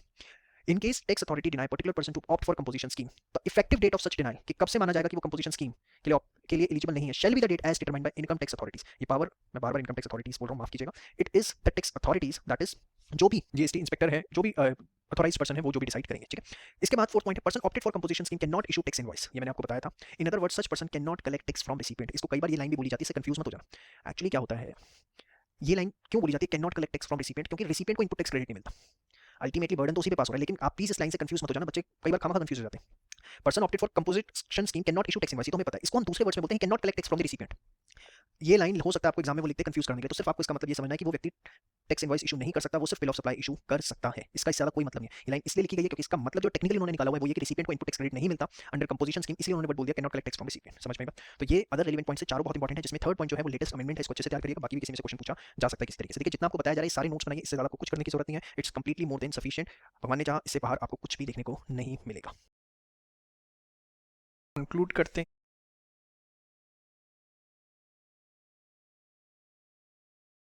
चलिए ये टॉपिक कंक्लूड करते हैं। ये दो एग्जांपल्स हैं, इसको एक बार नोट डाउन कर लीजिएगा, इसके बारे में डिस्कशन हो चुकी है। मेन पॉइंट पे आते हैं। Imposition of penalty in case of irregular availment of composition scheme. अगर कोई व्यक्ति कंपोजिशन स्कीम के लिए एलिजिबल नहीं है और फिर भी वो कंपोजिशन स्कीम के लिए ऑप्ट करता है, तो जो भी कंसर्न ऑफिसर है वो उसको नोटिस इशू करेगा और पूछेगा कि आपके खिलाफ एक्शन क्यों ना लिया जाए। फिर उसके बाद जो भी पर्सन है वो रिप्लाई देगा, और रिप्लाई के विद इन 30 डेज जो ऑफिसर है या तो उस रिप्लाई को एक्सेप्ट कर लेगा या डिनाई कर देगा कि भैया आपको कंपोजिशन स्कीम में टैक्स नहीं देना। तो देखिए, if a taxable person has paid under the composition scheme तो he was not eligible for the scheme. जितना अंडरलाइन है उससे ज्यादा एक अक्षर मत नोट कर लेना। ये मेन टॉपिक हो गया एक तरह से आपका। Where the proper officer has the reason to believe person was not eligible to pay tax under composition levy or has contravened the provisions of the act, he may issue a show cause notice. Upon the receipt of the reply, officer shall issue an order in prescribed form within 30 days of the receipt of such reply, either accepting or denying to pay tax under composition levy. पता है paper मुश्किल यहाँ होते हैं। अब ये question generally बच्चे छूट जाते हैं, और आपने पूरा कंपोजिशन लेवी किया, ये क्वेश्चन तैयार नहीं किया और ये 3 नंबर का एग्जाम में आ गया, आपको पेपर मुश्किल लगने लगेगा, फिर आप टीचर को बोलते हैं। पेपर कभी मुश्किल नहीं आता और कभी बुक से बाहर नहीं आता। प्रॉब्लम क्या होता है, व्हेन यू बिकम सिलेक्टिव कि this is important and this is something is not important. देखिए नॉट इंपॉर्टेंट का मतलब ये नहीं होता कि छोड़ के जाना, नॉट इंपॉर्टेंट का मतलब होता है कि ठीक है इंपॉर्टेंट वालों को 6 बार रिवाइज करना है तो उसको 5 बार कर लेंगे, बट ये नहीं कि इसको 2 बार करें। तो ये चीज भी 3 नंबर के एग्जाम में पूछी जा सकती है, और जितना ग्रीन में मैंने अंडरलाइन किया इतना आप नोट डाउन इसके अंदर करेंगे, ठीक है। इसके बाद एक एग्जांपल है, ये आप देख लीजिएगा, बड़ा सिंपल एग्जांपल है, इसमें कोई दिक्कत नहीं है। नेक्स्ट चीज, intimation for opting for composition levy. अब अगर आप फ्रेश रजिस्ट्रेशन करवा रहे हैं, फर्स्ट टाइम रजिस्ट्रेशन करवा रहे हैं, तो part B of the registration form जो है, जो कि जीएसटी रजिस्ट्रेशन 01 होता है, उसके पार्ट बी के अंदर आप अप्लाई करेंगे और ये वैलिड माना जाएगा कि आप कंपोजिशन स्कीम के लिए ऑप्ट कर सकते हैं जिस दिन आपको डेट ऑफ रजिस्ट्रेशन, मतलब जिस दिन आपको जीएसटी मिल गया, अलॉट हो गया, उस दिन से आप कंपोजिशन स्कीम के लिए ऑप्ट कर सकते हैं। ऑलरेडी रजिस्टर्ड है तो आपको एक स्टेटमेंट इन प्रिस्क्राइब्ड फॉर्म जो है वो कॉमन पोर्टल पे अपलोड करनी होती है with in 60 days from the commencement of relevant financial year, ठीक है, और फिर आप ऑप्ट कर सकते हैं। लेकिन आपको कुछ डिटेल्स ऑफ स्टॉक भी फर्निश करनी पड़ती है। क्या क्या होती है वो बड़े ध्यान से देखिए। Stock including the inward supply of goods received from unregistered dealer. आपके स्टॉक में जितना भी ऐसा माल है जो आपने किसी अनरजिस्टर्ड पर्सन से खरीदा उसकी सारी डिटेल्स देनी होती है। जिस दिन आप कंपोजिशन स्कीम के लिए ऑप्ट करो उससे एक दिन पहले आपके पास टोटल कितना गुड्स पड़े हुए हैं स्टॉक में वो आपको बताना पड़ेगा, held by him on the day preceding the date from which he opts for composition scheme. In short इतना टेक्निकल इन्होंने लिखा, आपको ऑल स्टॉक डिटेल्स, मतलब कंपोजिशन स्कीम के लिए जिस दिन आप ऑप्ट कर रहे हैं उससे एक दिन पहले आपके पास टोटल स्टॉक कितना था, उसमें कितना रजिस्टर्ड डीलर से और कितना अनरजिस्टर्ड डीलर से, वो सब आपको फाइल करना होता है इलेक्ट्रॉनिक कॉमन पोर्टल पे कितने दिनों में, विद इन 90 डेज। समझ में आई बात? तो ये आपका इसके अलावा पॉइंट्स है, लेकिन प्लीज ये नहीं कि वीडियो में थोड़ी सी कंप्लाइंस की बातें कर दी, पेनल्टी की तो इग्नोर कर दिया। कई बार इतनी आपने मेहनत करी है उसके बाद इसी पे क्वेश्चन ड्राफ्ट करके वो पूछ लेता है और खामखा आपको पेपर मुश्किल लगता है, तो ये चीज भी आपको बहुत अच्छे से करके जानी है। इसी के साथ आपका पूरा कंपोजिशन स्कीम का सारा पार्ट जो है वो ओवर होता है। Prescribed form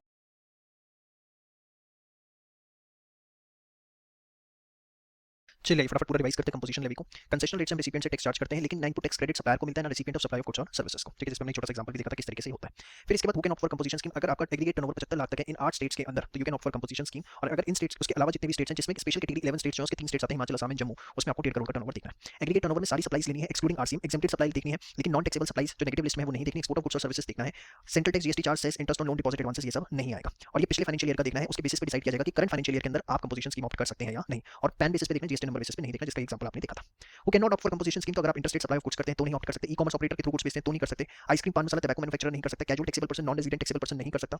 pure service provider है अदर देन रेस्टोरेंट सर्विसेज, वो ऑप्ट नहीं कर सकता। हाँ, अगर आपकी टोटल सप्लाई में सर्विसेज का कंपोनेंट अगर सिर्फ 10% ऑफ टर्नओवर या ₹5 लाख तक है, दोनों में से व्हिचएवर इज हायर, तो आप जो है कंपोजिशन स्कीम के लिए जा सकते हैं। ठीक है, इसमें हमने एग्जांपल देखा था कि मिस्टर ए टर्नओवर 80 लाख का है जिसमें सप्लाई ऑफ सर्विस 6 लाख की है, तो 10% ऑफ टर्नओवर 8 लाख का अमाउंट स्पेसिफाइड 5 लाख, दोनों का higher 8 lakh within limit service दे रहे हैं तो वो कंपोजिशन स्कीम के लिए जा सकते हैं। बट अगर टर्नओवर 40 लाख होता है जिसमें 6 लाख रुपए सप्लाई ऑफ सर्विस होती तो फिर वो उसके लिए नहीं जा सकते थे, क्योंकि वहां पर जो लिमिट है वो 5 लाख रुपए थी जबकि 6 लाख रुपए अमाउंट था। ठीक है, इसके बाद सेम वे रेस्टोरेंट सर्विस के लिए भी अप्लाई होता है। अगर वो कोई और सर्विस दे रहे हैं तो वो 10% ऑफ टर्नओवर या 5 लाख से ज्यादा नहीं होनी चाहिए। कंडीशंस क्या है, कोई इनपुट टैक्स क्रेडिट क्लेम नहीं कर सकते, एग्जेम्प्टेड गुड्स आप सप्लाई नहीं कर सकते। ठीक है, एग्जेम्प्टेड सर्विसेज जो है वो आप सप्लाई कर सकते हैं। टैक्स पेयर को नॉर्मल टैक्स रेट देना है रिवर्स चार्ज के अंदर, और सेम पैन के अंदर हमें सारी चीजें देखनी है एग्रीगेट बेसिस पे। अगर वो लिमिट से ज्यादा है तो फिर आपको स्कीम से बाहर होना पड़ेगा। कंपोजिट टैक्सेबल पर्सन, ये हर नोटिस साइन बोर्ड पे मेंशन होना चाहिए हर प्लेस ऑफ बिजनेस में। और कंपोजिट टैक्सेबल पर्सन ये हर बिल ऑफ सप्लाई में देना है। कंपोजिट स्कीम के अंदर जो पर्सन है वो बिल ऑफ सप्लाई इशू करते हैं, टैक्स इनवॉइस नहीं करते।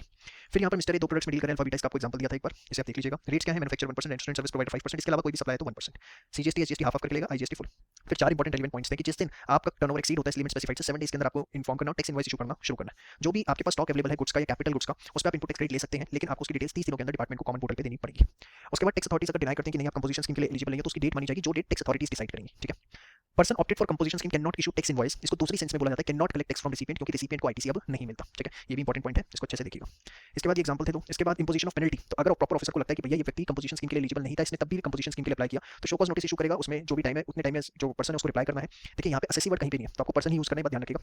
पर्सन जब रिप्लाई करेगा उसके 30 दिन के अंदर ऑफिसर या तो रिप्लाई को एक्सेप्ट करेगा या डिनाई कर देगा कि आप कंपोजिशन स्कीम में नहीं है। फॉर एग्जांपल था। फिर अगर आप फ्रेश रजिस्ट्रेशन ले रहे हैं तो पार्ट बी जो है रजिस्ट्रेशन फॉर्म का, जीएसटी रजिस्ट्रेशन 01, उसके पार्ट बी में आपको इंटीमेट करना है, और ऑलरेडी रजिस्टर्ड है तो statement in prescribed form common portal पे विद इन 60 डेज जो है आपको इन्फॉर्म करनी है। कौन-कौन सी डिटेल्स देनी है विद इन 90 डेज, जो भी आपके बिजनेस में स्टॉक पड़ा हुआ है उसमें से कितना रजिस्टर्ड डीलर से लिया, कितना अनरजिस्टर्ड डीलर से, वो सारी की सारी डिटेल्स आपको जो है वो डिपार्टमेंट को देनी है थ्रू कॉमन पोर्टल। तो ये सारी बातें आपने इसके अंदर देखी थी कंपोजिशन स्कीम में,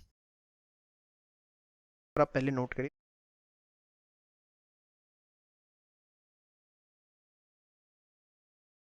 चलिए बात करते हैं नोटिफिकेशन नंबर 2/2019 डेटेड 7 मार्च 2019। बहुत इंपॉर्टेंट नोटिफिकेशन है ये, और ये आपको नोटिफिकेशन नंबर याद रखना है 2/2019, क्योंकि अभी इस टॉपिक को कोई नाम स्पेसिफिक नहीं दिया गया है। क्या ये टॉपिक, अगर कोई रजिस्टर्ड पर्सन है जिसका एग्रीगेट टर्नओवर 50 लाख या उससे कम है, ठीक है, कब, इन प्रीसीडिंग फाइनेंशियल ईयर, ठीक है, प्लस वो एलिजिबल नहीं है कंपोजिशन स्कीम के लिए बिकॉज ऑफ एनी रीजन, तो वो इस नोटिफिकेशन नंबर 2/2019 में टैक्स पे कर सकता है, जिसमें टैक्स का रेट है 3%। ये सीजीएसटी का मतलब इतना ही एसजीएसटी भी लगेगा।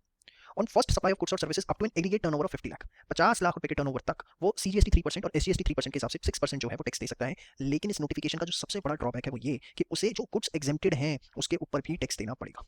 ये एक सबसे घटिया पॉइंट इस नोटिफिकेशन के अंदर जो उन्होंने डाल दिया कि जो आपकी एग्जेम्प्टेड सप्लाईज हैं, अदरवाइज उन पे नोटिफिकेशन इशू है, आप नॉर्मल रजिस्टर्ड डीलर होते तो आपको उसके ऊपर कोई टैक्स नहीं देना पड़ता। लेकिन अगर आप इस नोटिफिकेशन के थ्रू दे रहे हैं तो आप ये जो 50 लाख के टर्नओवर की बात करें इसमें एग्जेम्प्टेड सप्लाईज भी आएंगी, but supply of service by way of loans advances so far as consideration is represented by interest और डिस्काउंट, ये कंपोजिट सप्लाई वाला पॉइंट है, वो एक्सक्लूड किया जाएगा।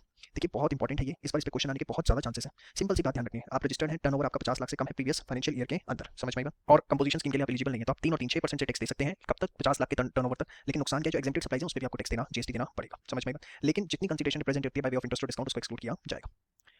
नोटिफिकेशन नंबर 2/2019 के लिए आप ऑप्ट नहीं कर सकते अगर आप इंटरस्टेट सप्लायर ऑफ गुड्स हैं, इंटरस्टेट भी डील करते हैं। Person supply goods through E commerce operator, manufacturer of ice cream, पान मसाला, टबैको, ये सब चीजें एकदम सेम है जो कंपोजिट में थी। Casual and non resident taxable person है, pure service provider other than restaurant service, और ये वो 10 लाख वाला पॉइंट, वो सारी कंडीशंस जो है वो एकदम सेम है। ठीक है, लेकिन जो सबसे बड़ा चेंज है कि इंक्लूडिंग एग्जेम्प्टेड सप्लाई, मतलब उस पे आपको एग्जेम्प्टेड सप्लाई पे भी सीजीएसटी एसजीएसटी देना पड़ेगा। अब क्योंकि एग्जेम्प्टेड सप्लाईज पर भी आपको सीजीएसटी एसजीएसटी देना है, तो देखिए conditions to be satisfied for this notification same मैंने लिखी जो कंपोजिट स्कीम की थी उसी में चेंजेस किए, क्योंकि ताकि आपको समझ में आए दोनों में क्या डिफरेंस है। कोई input tax credit composition scheme में भी नहीं मिलता, यहाँ पर भी नहीं मिलता। Dealer opting for notification number 10, देखिए मैंने स्पेसिफिकली इसको कट किया ताकि आपको समझ में क्लियर डिफरेंस क्या है। वहां पर dealer can not supply GST exempted good, यहाँ सप्लाई कर सकता है, क्योंकि उसको तो गवर्नमेंट को तो टैक्स मिलना है। गवर्नमेंट ने तो साफ कह दिया एग्रीगेट टर्नओवर में हम आपके एग्जेम्प्टेड सप्लाईज को भी कंसीडर करेंगे। गवर्नमेंट ने यहाँ लिखा था dealer can not supply goods not leviable to tax under CGST act, मतलब जितने भी नेगेटिव लिस्ट के अंदर गुड्स हैं बस वो वाले जो है वो सप्लाई नहीं कर सकता, एग्जेम्प्टेड वाले कर सकता है। This is the major difference between the composition scheme and notification number 2/2019, समझ में आएगा, क्लियर, पक्का। यहाँ पर आप एग्जेम्प्टेड गुड्स सप्लाई कर सकते हो क्योंकि गवर्नमेंट को टैक्स मिलना है उसके ऊपर, लेकिन वो कुछ नेगेटिव लिस्ट में वो सप्लाई नहीं कर सकते। The tax pair has to pay tax at normal rates for transaction under the reverse charge mechanism, वो सेम है, पैन वाली डिटेल सारी की सारी सेम है।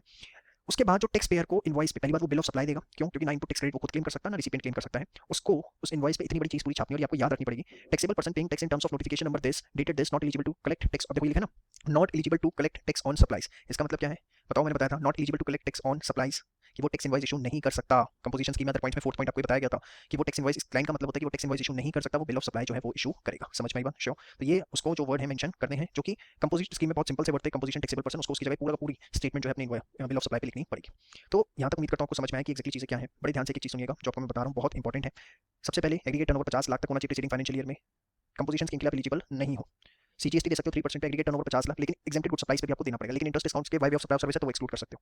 ये सब कुछ सेम है। यहाँ पर सिर्फ एक मेन पॉइंट की exempted goods you can supply क्योंकि government is getting the tax, but you can not supply those goods which are covered by the negative list. समझ में आई बात? श्योर। तो ये सारी चीजें एक बार पहले नोट करिए, फिर बाकी बातें आपसे मैं करता हूँ। 1 रुपए की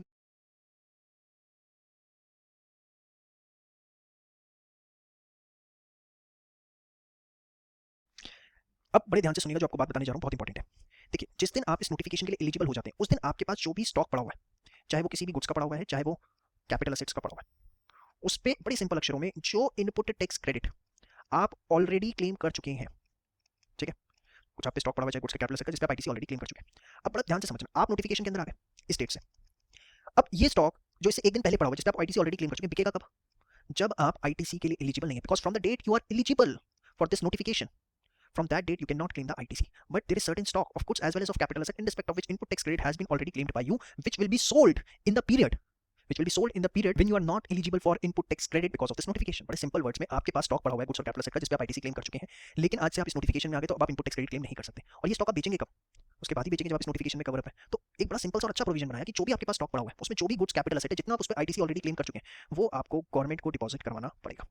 बड़ी सिंपल सी चीज है ना भाई, होना भी चाहिए। नहीं तो होगा क्या, दुकानदार जो है वो तो दबा के स्टॉक खरीद लेगा पहले से ही। उन्होंने सिंपल कह दिया, आज आप नोटिफिकेशन में आना चाहते हैं, आ जाइए, जितना स्टॉक आपके पास पड़ा हुआ है उसमें जितना आईटीसी आप क्लेम कर चुके हैं वो एक बार गवर्नमेंट को पहले जमा करवा दीजिए और वो आपका लैप्स हो जाएगा, क्योंकि अब ये स्टॉक आप उस टाइम में बेचेंगे जब आपको आईटीसी का बेनिफिट मिल ही नहीं सकता। लॉजिक समझ में आया? बहुत अच्छी बात है। नहीं आया, एक लाइन ध्यान रखना कि pay amount of input tax credit in respect of goods available in stock and capital goods on the date such person opted for the scheme, and after payment of such amount, इस payment के बाद जो भी आपका input tax credit का amount है सब जो है लैप्स हो जाएगा, आप आईटीसी किसी भी तरीके का क्लेम नहीं कर पाएंगे। समझ में? लॉजिक उम्मीद करता हूं समझ में आ गया। दोबारा देख लो, नहीं समझ में नहीं आया तो बस इतना ध्यान रखना कि जिसने आप स्कीम के लिए ऑप्ट करते हैं उस दिन जो भी आपके पास स्टॉक के अंदर कुछ या कैपिटल एसेट पड़े हैं उस पे जितना आईटीसी क्लेम कर लिया वो आपको गवर्नमेंट को जमा करवाना पड़ेगा, ठीक है। तो option to pay tax by availing the benefit of this notification would be effected from the beginning of the financial year और from the date of registration in cases where new registration has been obtained during the financial year. अगर आप new registration ले रहे हैं तो फिर from the date of new registration से, नहीं तो फिर from the beginning of financial year. समझ में आई बात? श्योर, पक्का? अच्छा, यहाँ पर एक छोटी सी चीज और जो मैं आपको बताना चाहूंगा कि अगर आप न्यू रजिस्ट्रेशन लेते हैं तो न्यू रजिस्ट्रेशन आप कब लेते हैं? जब आपका जो टर्नओवर है वो 20 लाख या उससे ज्यादा, कुछ स्टेट्स में 10 लाख है, तो आपको रजिस्ट्रेशन करवाना पड़ता है। तो जिस दिन आप न्यू रजिस्ट्रेशन करवाएंगे उस दिन से 50 लाख की लिमिट है, मतलब उसमें ये 20 लाख रुपए फिर इंक्लूड नहीं किए जाएंगे। सपोज आपने आज बिजनेस स्टार्ट किया, आपका टर्नओवर जो है 20 लाख रुपए हो गया, ठीक है, ये आपका हो गया फर्स्ट सपोज 4 मंथ्स के अंदर। अब आपने नोटिफिकेशन में रजिस्ट्रेशन करवा लिया, तो जिस दिन रजिस्ट्रेशन करवाया उससे आपको फ्रेश लिमिट मिलेगी 50 लाख रुपए की, मतलब 70 लाख तक का आपका टर्नओवर जा सकता है। समझ में आई बात? श्योर। यही बात इसके अंदर इन्होंने लिखी हुई है, थोड़ा टेक्निकल, थोड़ा क्या बहुत ज्यादा टेक्निकल वर्ड्स में लिखी हुई है। इसके अंदर ना आप एक काम करिएगा, यहाँ से नोट डाउन कर लीजिएगा।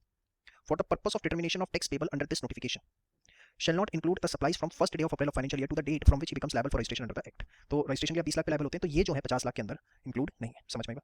मतलब आप यहाँ से और 50 लाख की फ्रेश कर सकते हैं। लेकिन देखिए, ये जो मैं आपको एक बात बताना चाहूंगा कि पहले 20 लाख या 10 लाख तक जो आपको रजिस्ट्रेशन नहीं करवाना होता, उसके बाद आपको रजिस्ट्रेशन करवाना होता है। ये नहीं है कि हर साल बेनिफिट आपको, अगले साल तो आपकी 1 रुपए की भी सेल होगी तो आपको उस पर जीएसटी देना पड़ेगा।